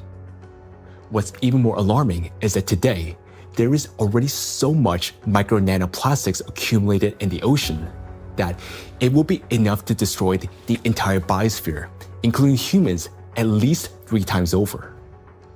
When we hear about threats of such magnitude, our instinct is to run away from them. And I understand that. It may feel like the only logical response is to eliminate plastic from our lives completely, or better yet, to take our family and move to some pristine corner of our planet. But would that really solve the problem? In fact, where could we possibly go to escape micro and nanoplastics? Finding solutions.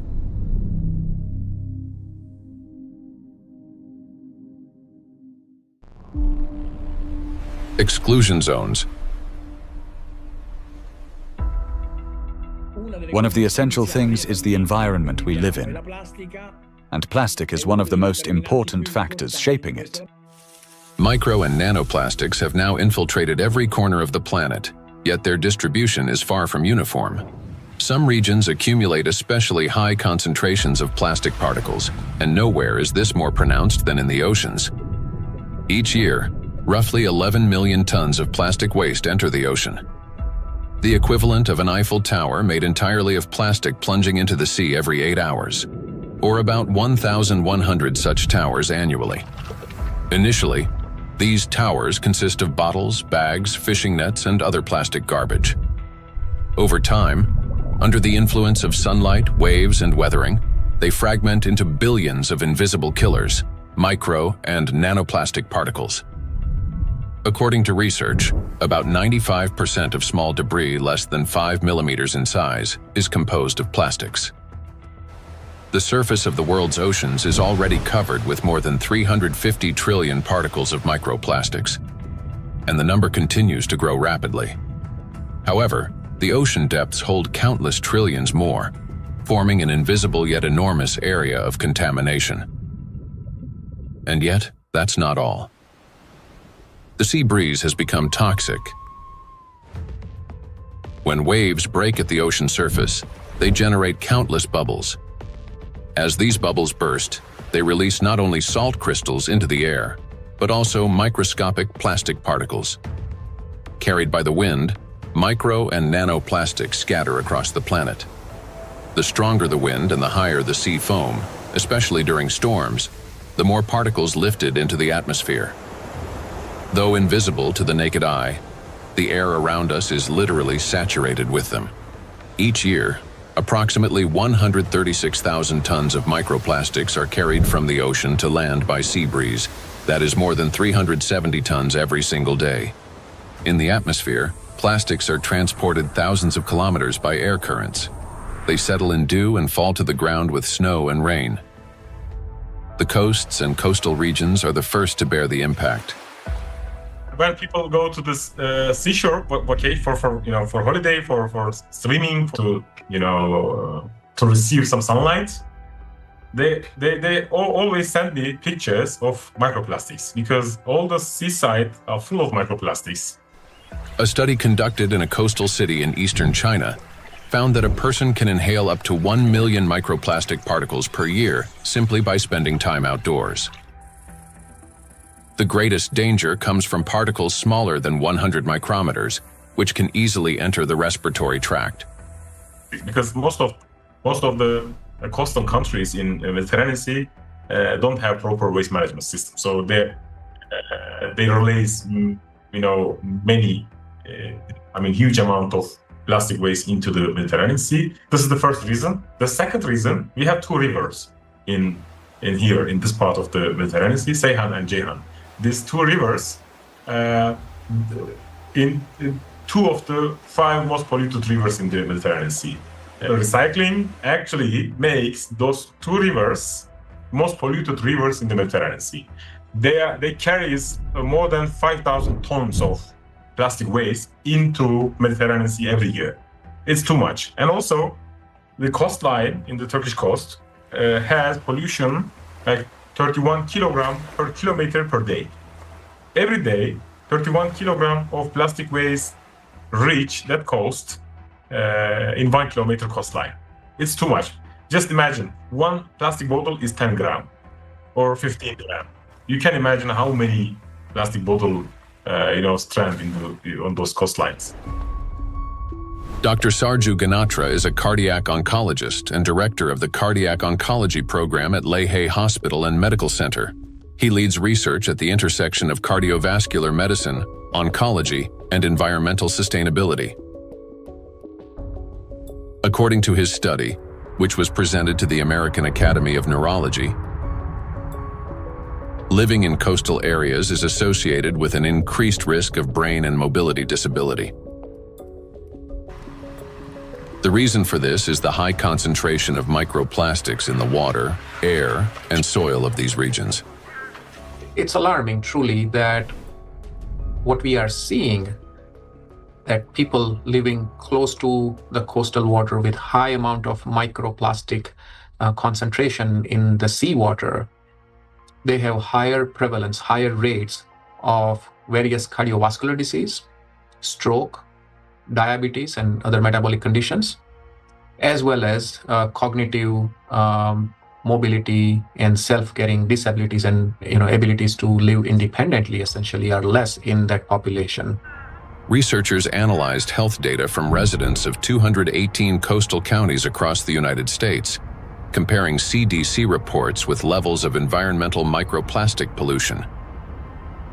The findings are striking.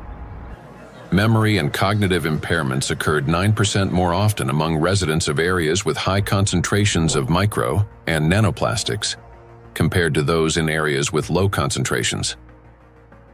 Motor disorders were 6% more frequent. Difficulties with self-care, such as dressing or maintaining hygiene, were 16% more common. Inability to live independently, including managing finances or shopping, was 8% more frequent. In coastal regions, where the concentration of micro and nanoplastics far exceeds that found in inland, people are already paying the price, not only with their health, but with their lives. In a study led by Dr. Sarju Ganatra, scientists compared regions with high and low levels of microplastic pollution. But this raises an important question. That is, what does low level mean today? To answer this, let's look at the numbers. Dr. Ganatra defined a low level of contamination as one tiny plastic particle per 200 bathtubs filled with seawater. At first glance, that might sound negligible. But when that single particle breaks down into nanoscale fragments, the number of particles increases not by tens or hundreds, but by millions of times. Let's consider a simple calculation.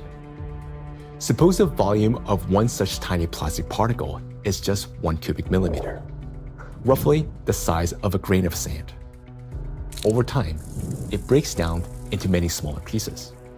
Now, if we assume that this single microparticle disintegrates into fragments about 100 nanometers in diameter, that would generate about 1 trillion particles. And if their size decreases to 10 nanometers, the number would skyrocket to 10 to the 15th, or 1 quadrillion nanoparticles, all from a single microparticle. So what does this mean in practice? It means that even one glass of such clean water, which hardly exists anymore, would potentially contain about 5 million nanoplastic particles. And for the human body, after drinking just one glass, at least 5 million cells will be put at risk. So can this so-called low level of contamination truly be considered safe? Each of those 5 million particles entering a body can trigger inflammation, cause hypoxia, and disrupt communication between neurons. Note that these effects aren't always immediately noticeable. A mild headache, occasional fatigue, anxiety, or difficulty concentrating. All these may be early warning signs of cognitive decline, neurodegenerative diseases, disability, and ultimately, death. These symptoms are particularly evident among people who live or spend significant time near the coastal regions. And the decline in their health is an early warning sign, a reflection of a much larger crisis unfolding across the world. Do you remember Professor Gundogan saying that the coastal countries of the Mediterranean don't have an adequate waste management system?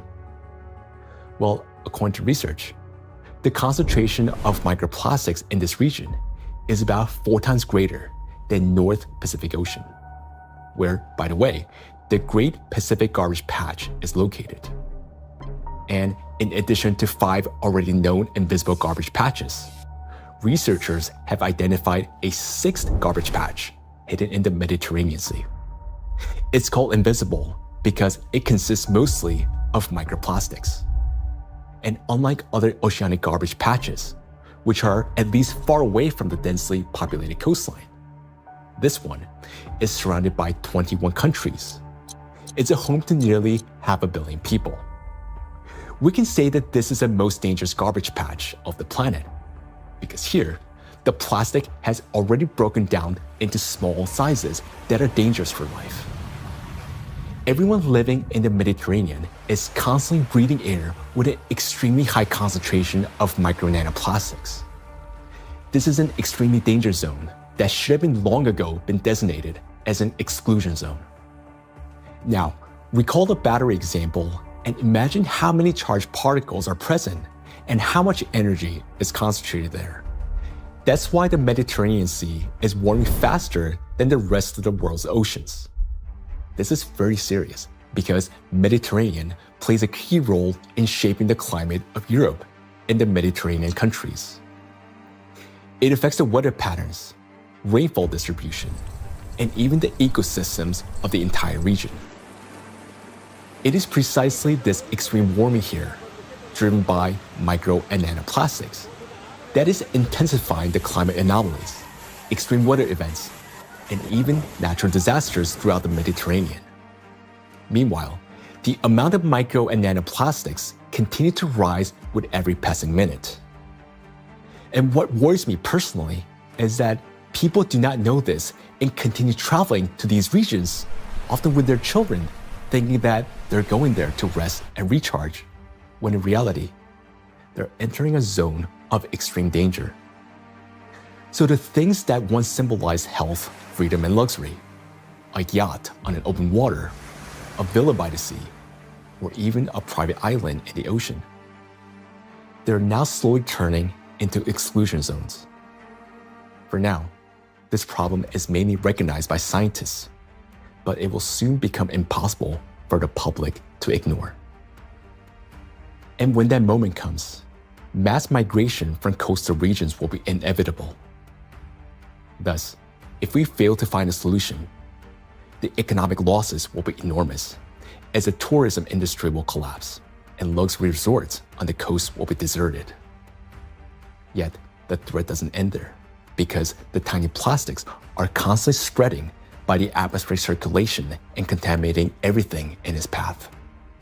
Borders just for human, not for particles. So all these small microplastics can travel long distances. We have done experiments on the samples in Siberia, on samples in the north and south and polar regions, and we found in many of those we found nanoplastics. So most of the areas that are considered pristine are at least episodically polluted by nanoplastics via air. We measure around 20 nanograms per cubic meter of air on average. And this is pristine and clean air, and you think it is nothing here, but it's actually almost always something. Today, forests are also at risk of becoming exclusion zones, as they've already turned into massive reservoirs of micro and nanoplastics. I understand that our instinct, especially as parents, is to search for cleaner and safer places like coastlines and forests where the air feels fresher. But the paradox is that these very places have already become some of the most dangerous environments for human life. Let me give you an example. In a large city, an adult may inhale up to 106,000 microplastic particles during a 2-hour walk. Yet, in areas near the bodies of water, that number far exceeds that, and those 2 hours may be enough to trigger a cascade of diseases, whereas for some individual, a fatal outcome. It is important to understand that when a single micro or nanoplastic particles enters a cell, it destroys more than just that one cell. After the cell dies, the plastic particle is not eliminated from the body. It continues to move throughout the body, damaging other cells and triggering a chain reaction of destruction. This process is endless because plastics, as we know, can recharge and retain electric charge.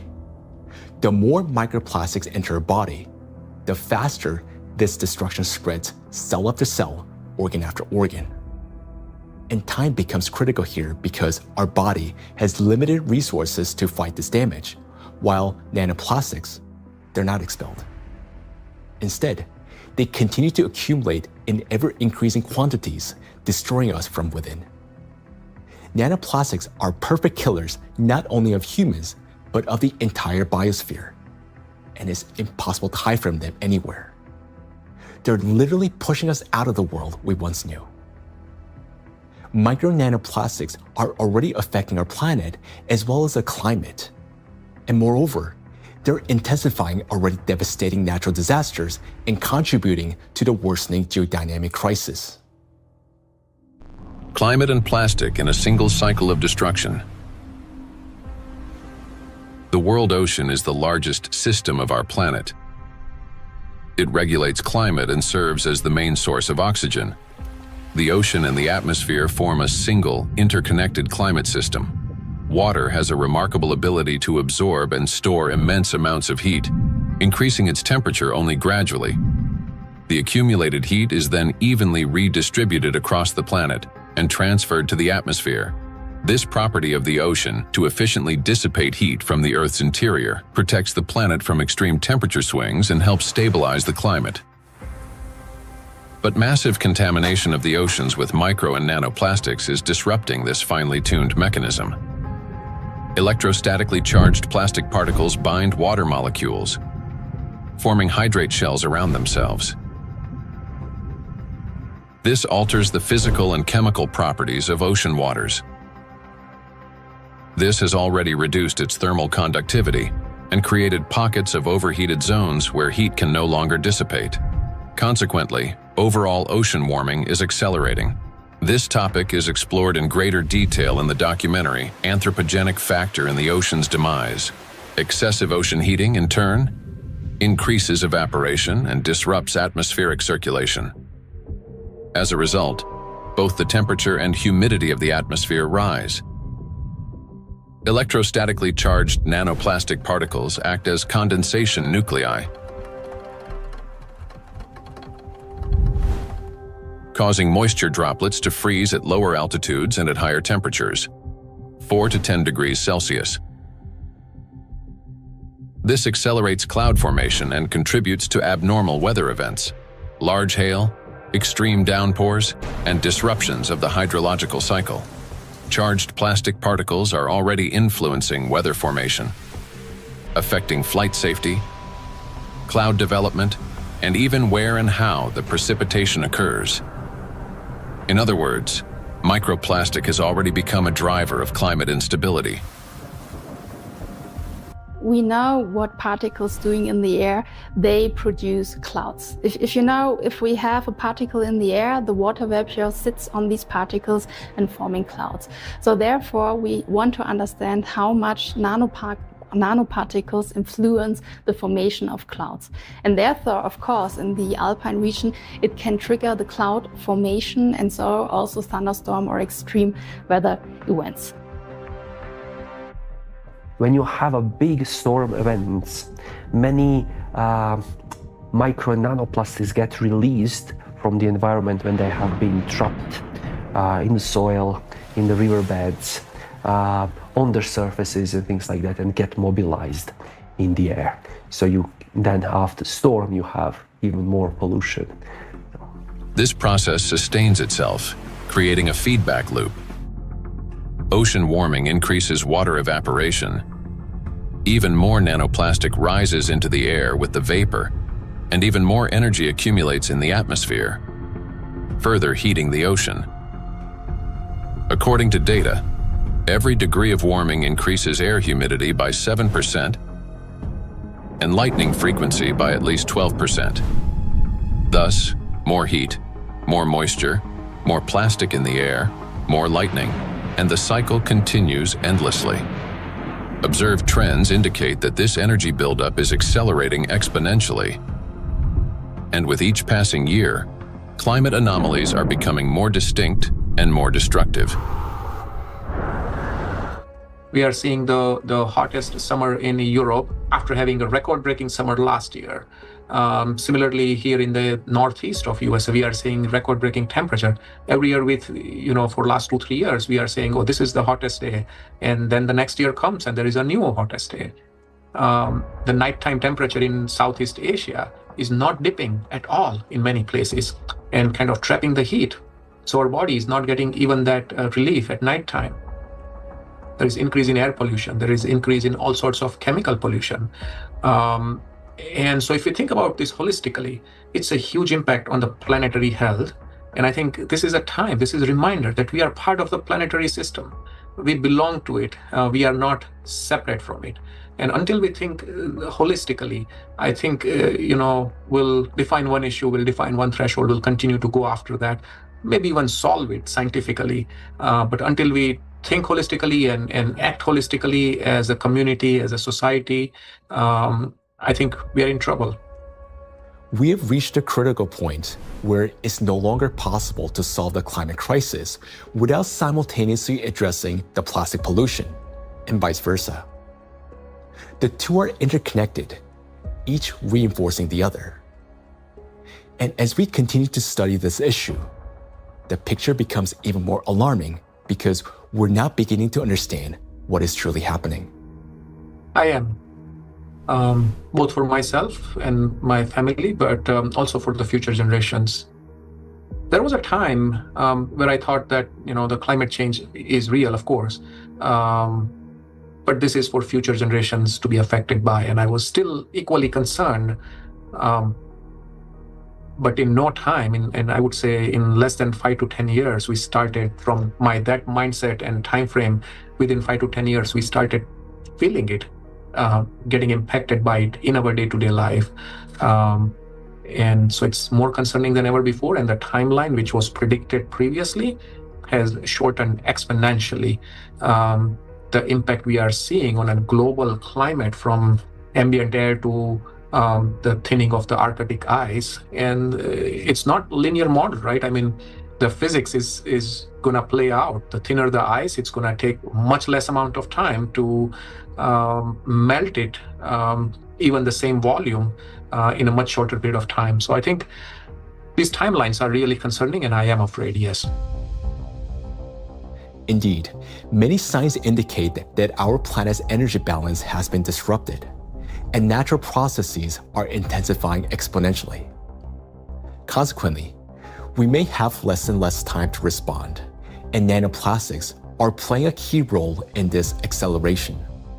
In the past, excess heat from the Earth's interior was removed gradually, step by step, yet effectively. It was first partially absorbed by the oceans, and then transferred into the atmosphere, and then finally released into the space. This sequential process prevented excess energy from accumulating within the Earth's interior or the atmosphere, allowing the planet to cool and reduce the thermal load on the inner layers. But today, this natural mechanism has been disrupted. Nanoplastics no longer merely affect the climate, but they also exacerbate the geodynamic crisis and intensify natural disasters by obstructing the release of heat from our planet's interior. The role of micro nanoplastics in this process is described in detail in the report on the progression of climate catastrophes on Earth and their catastrophic consequences. So our entire planet is contaminated with micro and nanoplastics, and we have nowhere to escape to. These particles are in us, in our children, disrupting and destroying more and more cells in our bodies. This is why confronting plastic pollution is no longer optional. It is essential for our survival. The first and most obvious step may appear to be eliminating the use of plastic and recycling the waste that has already accumulated. But we must ask ourselves, will that truly be enough?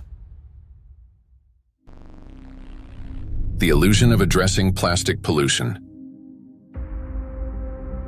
Even if we were to stop plastic production today, even if the last plastic bottle we discard today, it's going to last there in our oceans for at least 400 plus years. And then the journey of micro nanoplastic begins.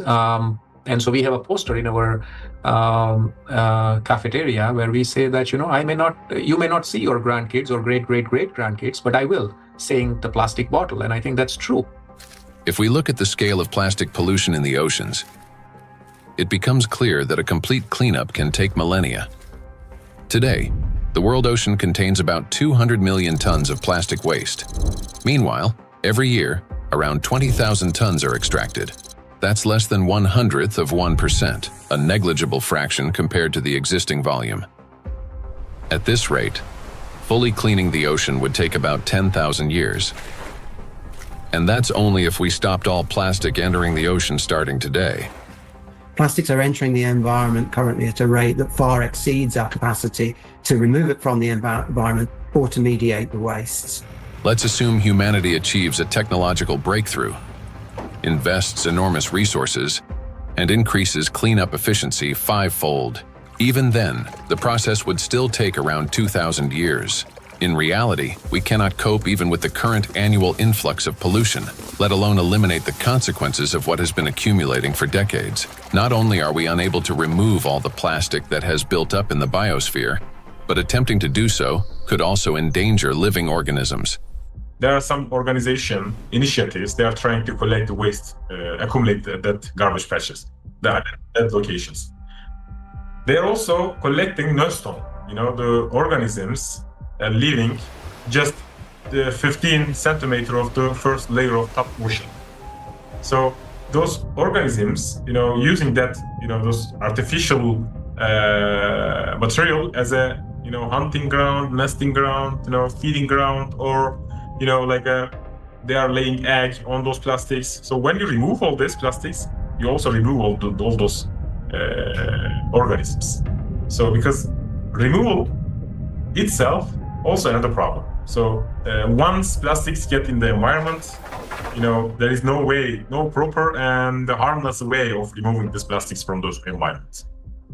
Moreover, a significant portion of plastics has already broken down into micro and nanoparticles that now lie on the seabed, drift through the water column, have entered the bodies of marine organisms, and become part of the global cycle of matter. These particles cannot be captured with nets or collected manually. This means that simple mechanical removal of plastics from the environment, even under the most optimistic scenario, will not solve the problem. We are no longer dealing with debris that can simply be picked up, but with nanoparticles carrying an electrostatic charge. This nanomaterial has already become embedded in every living thing on the planet. And even if we succeeded in removing every plastic bottle and every wrapper from the ocean, one question would still remain.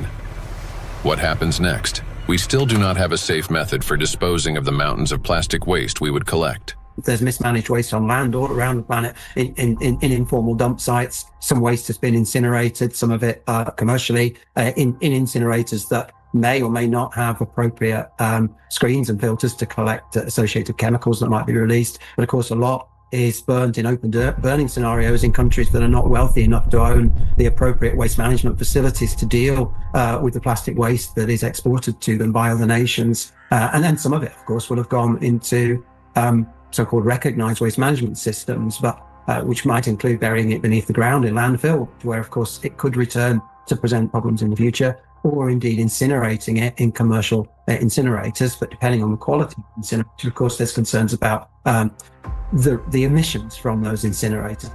Burning plastics, whether in backyard fires or industrial incinerators, does not solve the problem. It merely transforms them into a more dangerous form. When heated or burned, large plastic items break down into micro and nanoplastics that disperse into the air, settle onto surfaces, and enter water and soil with precipitation. The apparent disappearance of plastic in flames is an illusion. Burning simply accelerates the fragmentation of plastic into the tiniest particles many times over, into the very micro and nanoplastics that pose the greatest danger to human health. And it is precisely these electrostatically charged particles that can penetrate deep into the body, including the brain and other cells, where they trigger a wide range of diseases. When you put plastic in a recycling facility, at first they will shred big plastic to generate flakes and small pieces of plastics, and then during that shredding, they also use for washing. They have to wash to remove some unwanted material on plastics. During that washing, material lose many. I mean, the huge percentage of the total mass. So those lost material will go to the wastewater stream. Recycling activities, practices, feeding microplastic pollution in the waterways. A simple and regular recycling facility can generate billions microplastics and then release into the either wastewater stream or waterway. And unfortunately, what I see with some of the things that are claimed to be a solution is that they're not necessarily properly tried or tested before they're put into the market, and there may then be potential for unintended consequences. Pyrolysis. At first glance, it looks like a technological miracle. We take plastic waste, heat it to 800 degrees Celsius without oxygen, and obtain fuel. Instead of piles of garbage, we get gas, liquid, and a small carbon residue. Sounds promising, doesn't it? But this technology has a flip side, an invisible and far more dangerous one. During high-temperature decomposition, plastic does not simply disappear. Pyrolysis is accompanied by emissions of dioxins and furans, some of the most toxic substances on the planet. They are carcinogenic, disrupt the endocrine system, and can accumulate in human tissues. They are hazardous even at low concentrations. Even if you manage to obtain 600 liters of liquid fuel from 1 ton of plastics, the price of such fuel is a threat to human health and life. By relying on such disposal methods, we're only accelerating the transformation of plastics into an invisible, yet far more dangerous form. Let me remind you that the amount of micro and nanoplastics present in the ocean alone is already more than enough to destroy our entire biospheres, including the humankind 3 times over. Meanwhile, microplastics continue to disintegrate, generating vast amounts of nanoplastics. Recall Dr. Kenner's example. A single microplastic particle can fragment into billions of nanoparticles. And with countless microplastics already present everywhere, constantly breaking down into even smaller fragments, this process is driving the destruction of humanity and of everything around us. Today, many people have started turning this crisis into a business, inventing all sorts of methods that supposedly remove microplastic from the body. And people are willing to pay large sums for these treatments. But the real question is, do they actually work? False hope. Today, in healthcare and even in some scientific circles, there's growing discussion about alleged methods to cleanse the human body of microplastics. A variety of approaches are being promoted, including plasmapheresis, hemosorption, mechanical filtration devices, dietary adsorbents, and so-called natural supplements claiming to detoxify the body. At first glance, it all sounds reasonable. If there's something toxic in the body, it should be removed. But the truth is that these methods don't actually solve the problem.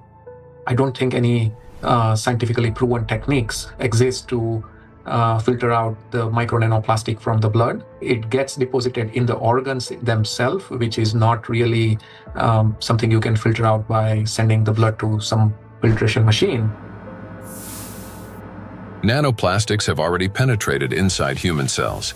They are not just circulating in the bloodstream like an unwelcome guest you can simply escort out. They have become part of the body's internal environment. Yes, we can cleanse the blood with sorbents or filter plasma. But how effective can such procedures truly be? We started this plastic production and the usage of these materials, which have a lot of, positive effects. That we in the hospital, I just, when I look around in my, daily work environment, I guess that 80% of everything I touch in the hospital is of plastic, starting with my gloves. And probably 80-90% of the machine itself is made of the plastic. And that's a very important point for healthcare. What's more, the very solutions used for blood purification procedures also contain plastics.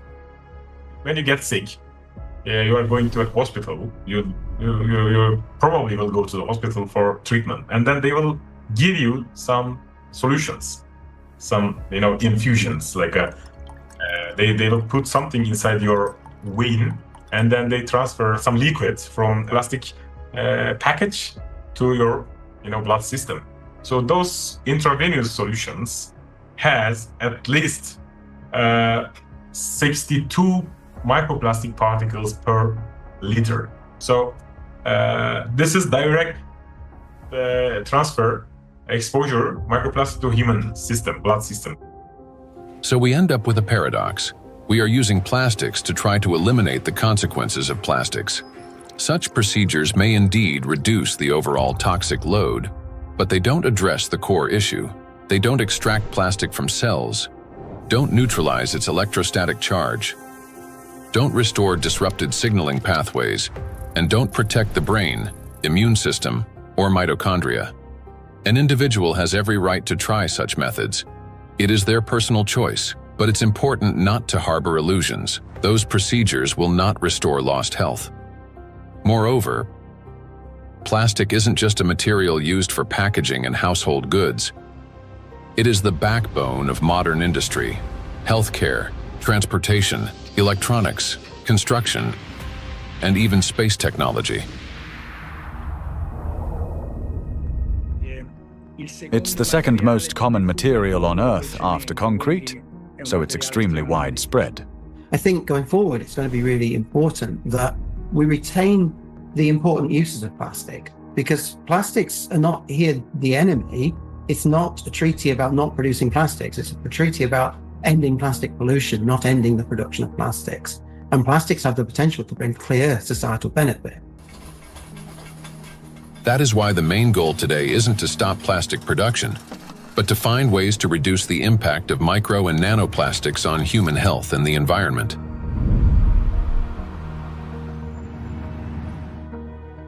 Creating false hope is extremely dangerous. It arises from a misunderstanding of reality and from basic ignorance. We must remember that the most dangerous plastic particles are those small enough to penetrate our cells. And once micro and nanoplastics enter our cells, they cannot be filtered out or removed. They become part of the body and slowly destroy us from within. The most serious problem is that we have no control over how much of this material enters us. Nanoplastics can even penetrate the skin, for example, when we swim in the sea or lie in the sun.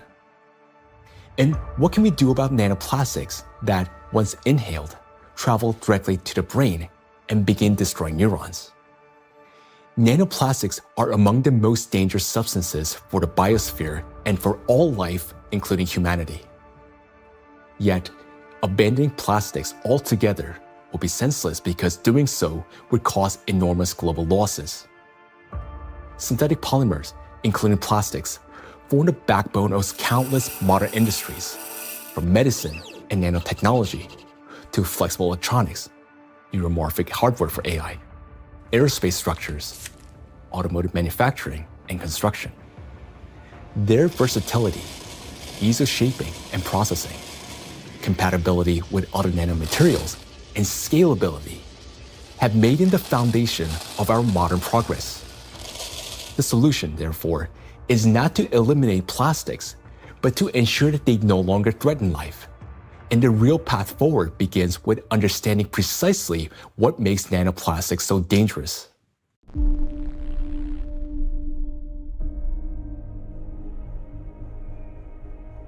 Now, we already know that electrostatic charge is the basis for their destructive power. It is this charge that allows plastic particles to cling to membranes, cross biological barriers, including the brain, bind to proteins, and interfere with genetic processes. The charge transforms plastic from something inert into a tiny, yet powerful destructive force within the biosphere and humankind. Understanding this, the scientific group of ALLATRA was the first to propose a strategic direction, that is, to deprive nanoplastics of their ability to accumulate and retain electric charge. Note that countless nanoparticles exist around us, yet most do not penetrate or destroy our cells. Only plastics do because of their electrolyte behavior. Thus, if we can eliminate this property, then we can turn micro nanoplastics into inert and harmless particles that no longer pose danger to us or to the biosphere. Now, how did the scientific group of ALLATRA come to understand this and become the first to propose a solution? The answer goes back many years and to the work of Dr. Igor Danilov, a vertebrologist and researcher who spent many years studying spinal diseases. Over 20 years ago, he was actively engaged in scientific research focused on investigating degenerative processes in intervertebral discs. His work included a comprehensive experimental and clinical study to understand morphological and biochemical changes occurring in the nucleus pulposus, intercellular substance, and cartilaginous tissue of intervertebral discs. While studying cellular processes, Dr. Danilov focused on immune regulation and pathological reactions that could trigger cell degeneration. He noted that mitochondrial dysfunction was one of the main drivers of these changes, and this insight became the starting point for investigating what might be disrupting cellular function. Dr. Danilov frequently visited specialized laboratories, and in the course of detailed analyses, he found foreign particles inside the cells, which he later identified as plastic. This discovery became a key moment in his research, as he began to analyze possible mechanisms by which plastics affect cells.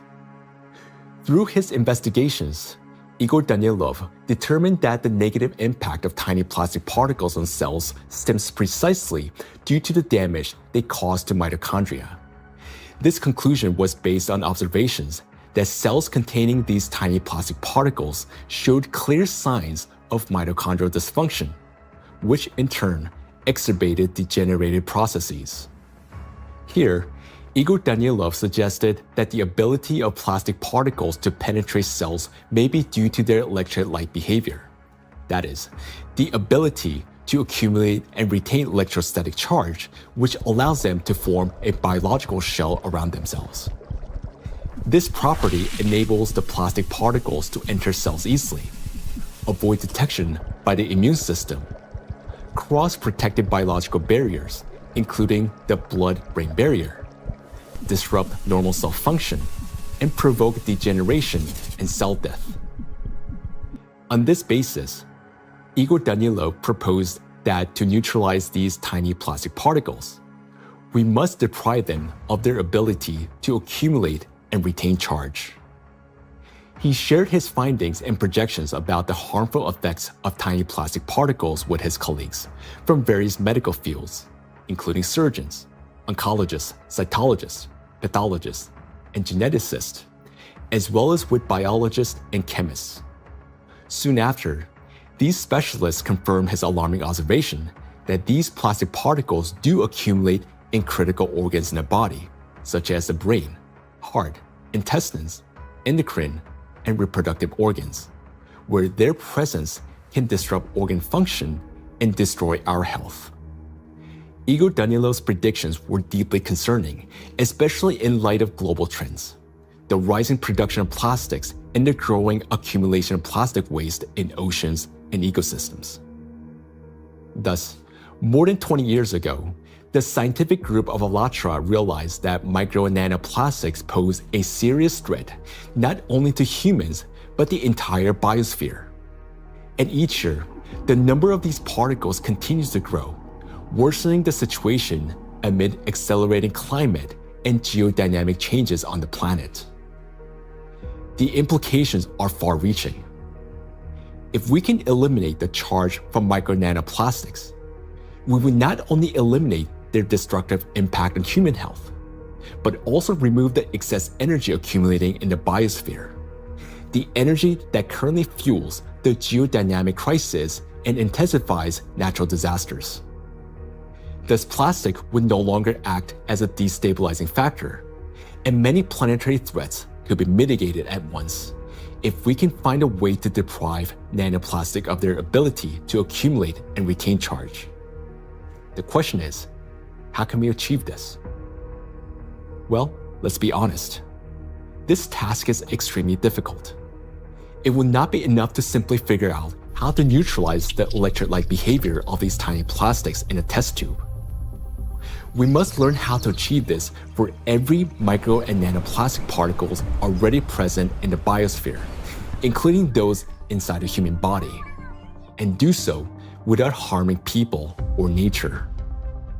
Given the unprecedented scale of this challenge, solving it will require collaboration among experts across many disciplines: biophysics, nanotechnology, molecular toxicology, material science, and medicine. Plastic pollution is not a narrow environmental issue. It's a systemic global challenge that affects health, safety, natural resources, the stability of our civilization, and life itself. 20 years ago, the scientific group of ALLATRA already recognized the danger of micro and nanoplastics and identified the underlying principle of how they could be neutralized. But to this day, we haven't found a way to achieve it. That is why ALLATRA calls for unification of the world's scientific potential, a message that is unfortunately often misunderstood. Uniting scientists doesn't mean locking them all in one giant laboratory until they find a solution. Rather, it means fostering open international collaboration where experts from different fields freely share knowledge and work together toward a common goal. It's about aligning research methods, promoting open data exchange, developing compatible monitoring tools, and making coordinated policy decisions. The scientific community has already proven that such collaboration is possible when humanity unites around a common goal. Consider the Human Genome Project. Hundreds of institutions across dozens of countries, operating under unified data standards, achieved a breakthrough that transformed the course of science and medicine. In the same way, addressing the plastic crisis will require global cooperation, a collective effort to protect both ourselves and our planet. The ALLATRA International Public Movement actively supports the initiative of Pope Francis, Laudato Si, which seeks to raise the awareness of the importance of protecting our common home, the planet Earth. It is very important to emphasize that Laudato Si is far more than just a call to care for nature. It is a practical and scientifically grounded guide, a roadmap for transforming our world and creating a better world for future generations. The encyclical provides a clear direction toward a sustainable future, uniting ecology, climate justice, and humanity's shared responsibility for protecting our common home. The ALLATRA movement, fully embracing these principles, views Laudato Si as a powerful catalyst for global cooperation in addressing environmental and social challenges, and preserving the delicate balance of our planet. Cardinal Peter Turkson, the Chancellor of the Pontifical Academy of Sciences, is widely recognized for his dedicated work in ecology and social justice. Thanks to his educational efforts and tireless advocacy, the encyclical is widely disseminated worldwide as a practical guide for safeguarding our planet. It is a great honor for us to introduce Cardinal Peter Turkson, who will speak about the efforts being made to promote the encyclical Laudato Si and to put its principles into practice. So, question is, how can we get Laudato Si to be widely read? Of course, it's a book that is there. I have presented it at the United Nations. I presented it at UNESCO in Paris. I presented it at Davos World Economic Forum. So I've talked about Laudato Si in several environments. I've also had a chance to present it even in university groups.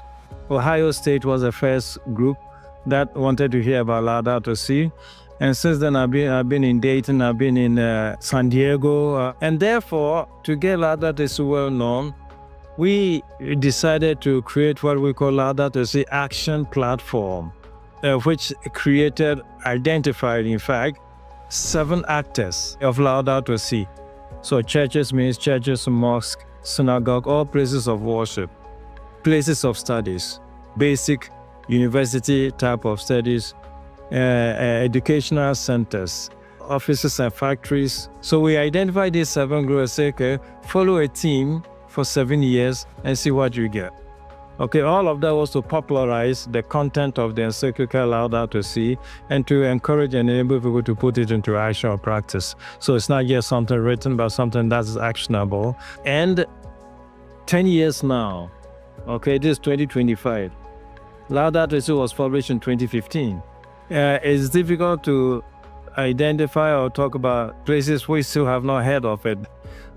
Personally, and from the point of view of our force, we've had occasion to kind of talk about this to different audiences and constituencies, but I still would not say that because of that it's known worldwide and by everybody and for everybody. We've tried our best and we'll continue to talk about it. And Pope Francis, to give this a big push, decided to create what they call Borgo Laudato Si. Over here in Rome, another initiative to get it known has been the development of what they call Laudato Si Diploma. There are various initiatives trying to do this. And the moment we get this established in universities, it attracts a lot of young people. And so, it becomes an occasion to spread knowledge of Laudato Si words. For its scientific and social contribution to the protection of our planet, ALLATRA received the blessing of His Holiness, Pope Francis. This spiritual encouragement to continue working toward the preservation of our planet greatly inspired the participants of ALLATRA and motivate them to pursue a deeper research into the problem of nanoplastics, a growing threat to all humanity and its future. This effort resulted in the publication of the scientific report, Nanoplastic in the Biosphere, from Molecular Impact to Planetary Crisis. And this was presented for the first time in May 2025 at the International Conference of the Centesimus Annus Pro Pontifex Foundation in the Vatican by the President of ALLATRA, Marina Ovtsinova. This documentary is based in part on that scientific report. Such fundamental study into the threat of nanoplastics became possible through the international cooperation between the scientific group of ALLATRA and the Bolivian Catholic University, San Pablo. We are a research team from the Bolivian Catholic University, San Pablo in Cochabamba. Our work seeks to understand how micro and nanoplastics circulate through our environmental matrices, how they interact with other pollutants, and what implications this has for human health and the biosphere. As part of the academic cooperation between the Bolivian Catholic University, San Pablo, and ALLATRA, we jointly prepared the report, Nanoplastics in the Biosphere, From Molecular Impact to Planetary Crisis. For the first time, a single document brings together comprehensive data on how micro and nanoplastics spread through the biosphere, enter food chains, and harm human health and ecosystems. The report is the result of an extensive interdisciplinary analysis that encompasses ecological, climatic, medical, physical, and chemical aspects of the harmful impact that micro and nanoplastics exert on the biosphere and human health. The global threats facing humanity require united international action. And today, we have a clear direction. Thanks to the scientific group of ALLATRA, we not only recognize a problem, but understand its underlying physical nature, the electric charge that gives nanoplastics their destructive power. By addressing this cause, that is, by removing that charge and disarming the killer, we can give the biosphere and ourselves a chance to prevail. So we must use the time we still have. And this is not an exaggeration. Our cognitive abilities are rapidly declining, and this is serious. It is a result of nanoplastics accumulating in our brains. You may already notice it in yourself and those close to you. Unless we act, it will only worsen year after year. And now, you will learn why. The age of intellectual extinction. Throughout the 20th century, scientists observed a trend. Since 1932, IQ scores had been steadily rising. This phenomenon became known as the Flynn effect. However, among generations born after the 1970s, the rise in IQ has reversed to a gradual decline. Mandatory IQ tests for military personnel in various countries show a decline in scores since the mid-1990s. According to another study conducted between 2006 and 2018 at Northwestern University, Americans showed a decline in IQ across 3 out of 4 cognitive areas. This decline in average IQ has been termed the reverse Flynn effect. In 2025, the scores of U.S. high school students on major math and reading tests dropped to the lowest levels ever recorded. Their average math score was the worst since the current version of the test was introduced in 2005, while reading scores were the lowest since testing began in 1992. Similar trends have been observed in other countries. The steady decline in IQ continues to this day. Intelligence scores are no longer rising. They're slowly, but surely falling. But what lies behind this troubling trend? One important correlation stands out. The decline in average IQ coincides with the exponential rise in plastic production and pollution. Take a look at the graphs. The more plastic, and therefore the more micro and nanoplastics in the environment, the lower the IQ. This shows a clear link between increasing the amount of plastics and declining cognitive abilities. And that is deeply alarming. This isn't just a statistical correlation. As plastic production has skyrocketed, our daily exposure to micro and nanoplastics has risen with it. Charged plastic particles can easily pass through biological barriers, including the blood-brain barrier. Once inside the brain, nanoplastic particles accumulate not only in neurons, but also in glial cells, the very cells that nourish and protect neurons and help form neural connections. There are many more glial cells in the brain than neurons themselves. Electrostatically charged nanoplastic disrupts the function of glial cells, triggering inflammation and chronic stress, setting off a continuous cycle of destruction inside the brain itself. For the brain, chronic stress and inflammation are like a computer running on a critically low battery. When the battery is nearly drained but dozens of programs are still running, the system automatically switches to power-saving mode, shutting down energy-intensive applications to avoid overheating or freezing. Our brain works in a similar way. When stress and inflammation reach a critical point, the brain, like a computer, will eventually shut down its most energy-demanding regions to survive and conserve energy. The first to go offline is the prefrontal cortex, the youngest and most complex part of the brain. It's considered the control center, responsible for such essential functions as intelligence, behavioral regulation, and the ability to think logically, consistently, and rationally by comparing facts and drawing conclusions. The most dangerous part is that the shutdown of the prefrontal cortex happens silently, without our awareness, and we won't even realize it. The brain will switch to its basic survival programs. The ancient rapid response system, the limbic system, takes over.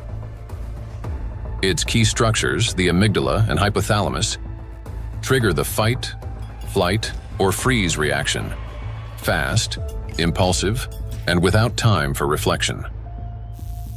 These systems will still stay active for a while because the brain identifies them as critical for survival. As a result, rational decision-making gives way to panic. Creativity and intelligence are replaced by degradation and dullness. Empathy fades, replaced by indifference or aggression. Electrostatically charged plastic particles that enter the brain interact with neuronal membranes, activating microglia, and continuously fueling oxidative stress and chronic inflammation. Prolonged stress literally reshapes the brain. In the prefrontal cortex, the center of analysis and control, neural connections weaken and disintegrate. Similar changes occur in the hippocampus, the region responsible for memory and learning.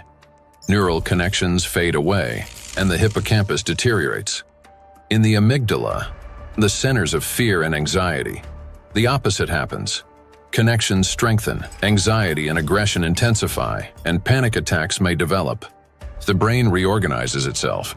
Instead of thinking and analyzing, it starts operating on instincts. In doing so, it loses the ability to recognize real danger and respond appropriately. This isn't a temporary reaction. It's a fundamental restructuring of the brain. The capacity for learning, cooperation, and rational decision-making declines. This may help explain global trends we see today in society. A decline in average intelligence, a rise in anxiety and depression, an increase in aggression, impulsivity, and issues in social relationships.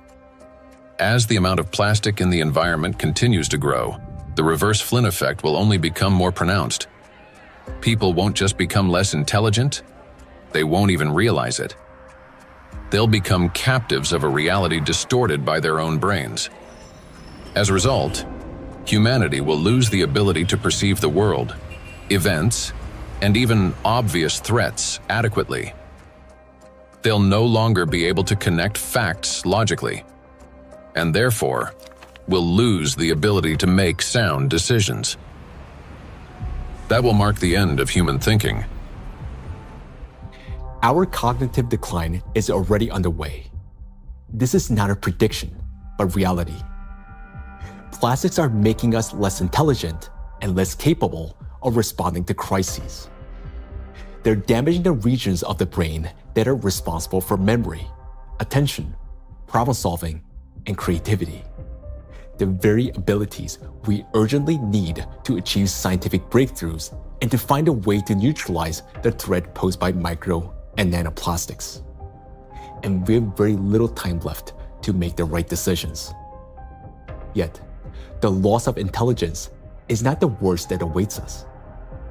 Prolonged exposure to micro nanoplastics and their accumulation in the brain that leads to gradual failure of even our most basic survival functions.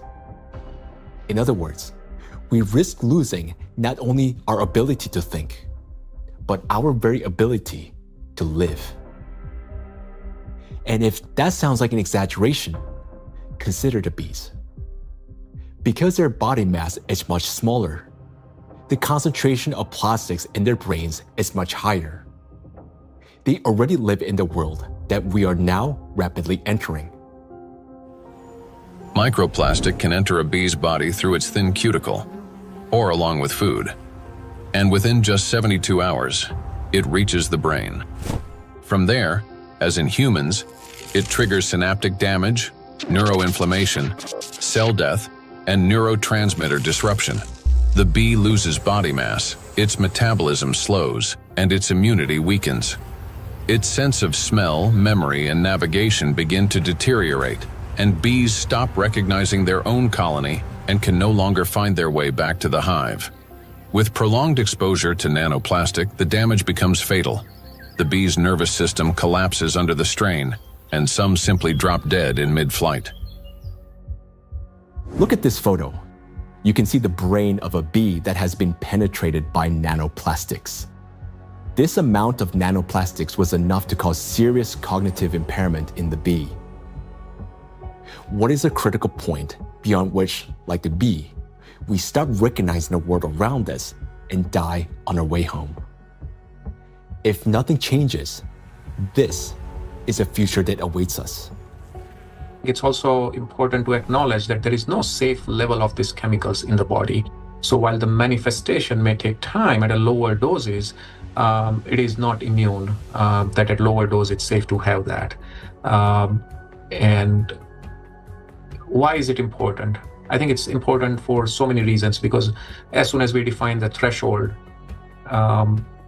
various special interest groups would argue to keep micro nanoplastic concentration below that level, whether it's in soil or in water or whatever that is.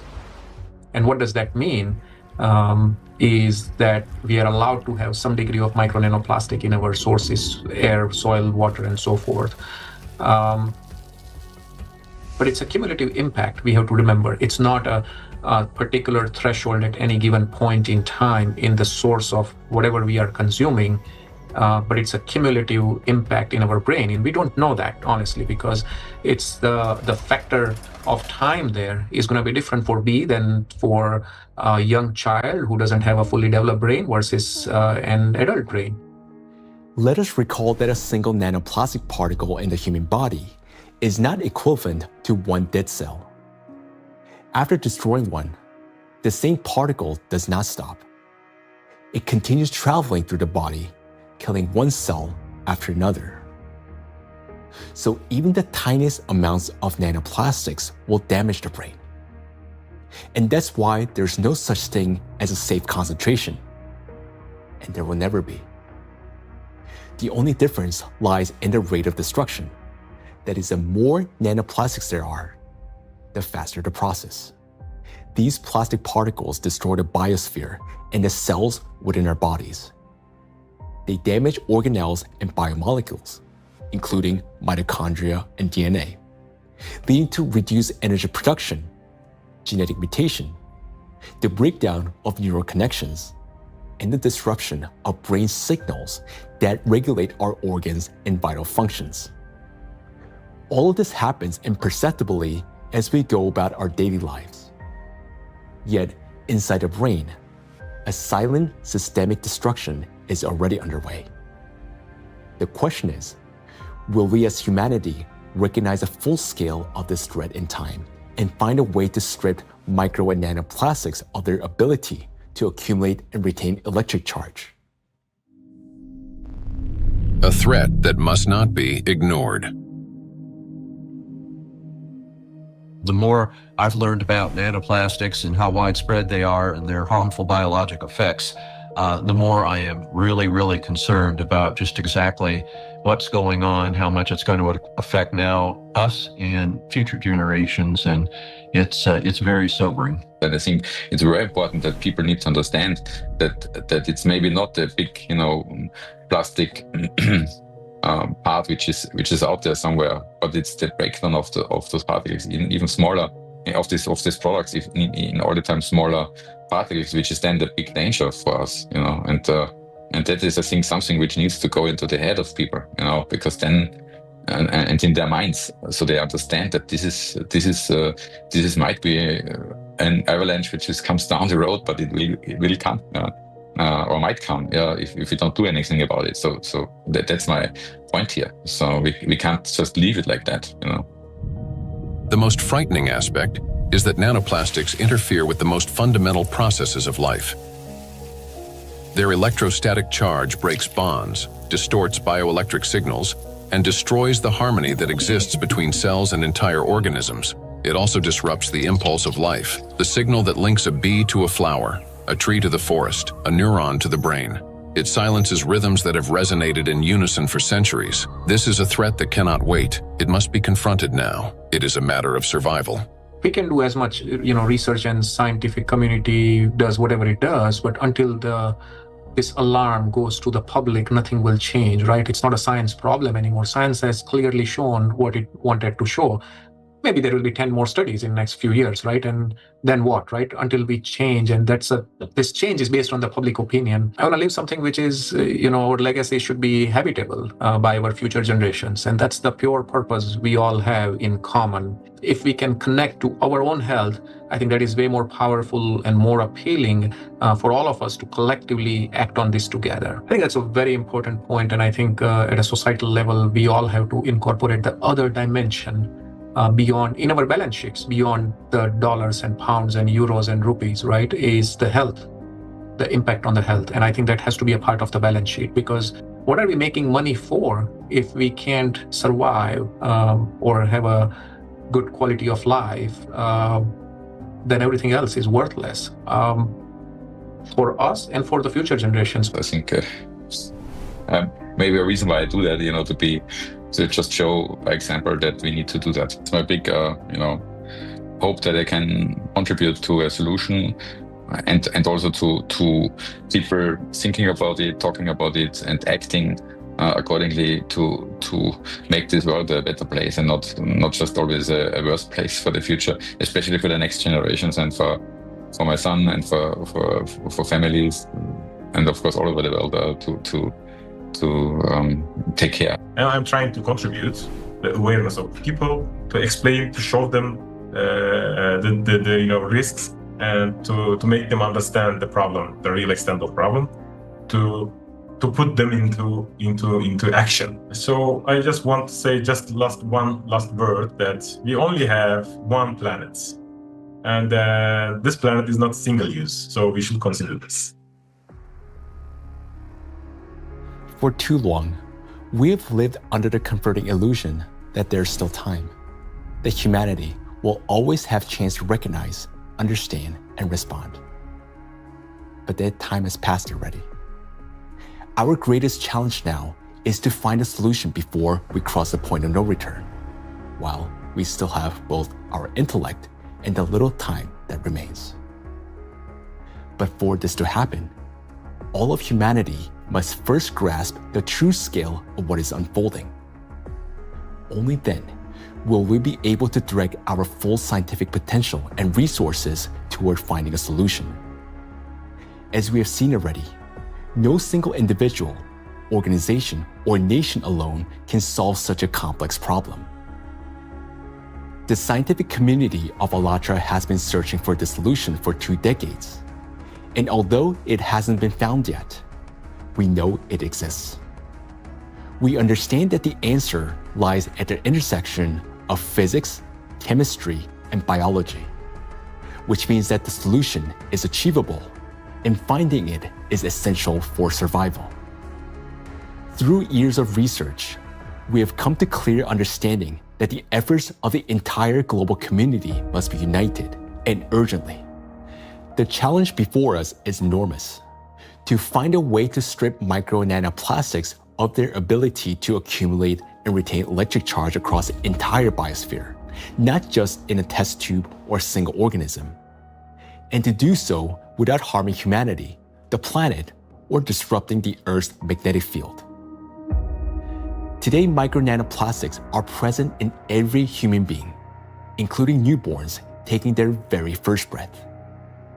In fact, unborn children developing in the womb are already exposed to these tiny particles, and even human eggs and semen are now contaminated and impacted by nanoplastics. For the first time in history, we face an enemy that threatens all life on the planet. And unless we change the course, this crisis will only deepen. Nanoplastics have indeed become the only true enemy of all humankind and each of us. I want to say that now is not the time for geopolitical rivalries or economic wars. It is not the time to build new empires. When one realizes that they're dying, it makes no sense to start building a new house, especially when no one will be left to live in it. And above all, we no longer have the time for military conflicts. There's no sense in killing one another when we're already being killed by a common invisible enemy, although some don't even realize it yet. We cannot remain indifferent to this threat because our future depends on whether we're capable of setting aside our divisions and uniting against this killer, nanoplastics, which threatens all life on our planet. The question is, are we capable of truly understanding all this? Or has nanoplastic already damaged our minds to the point where we don't even recognize the mortal danger hanging over humanity? If we can still see the reality for what it is, then we're obligated to act, to find a solution while we still can. We cannot shift this responsibility to the next generation, because if we fail to find a solution now, there will not be any true generation. And knowing this, giving up would mean betraying ourselves, our families, our children, and all of humanity, condemning all life on this planet to slow and inevitable death. Each of us, if still capable of understanding this threat, can contribute something meaningful to this effort. Only by acting together can we solve this monumental challenge and preserve the most precious thing that we have, life itself. Life is worth fighting for.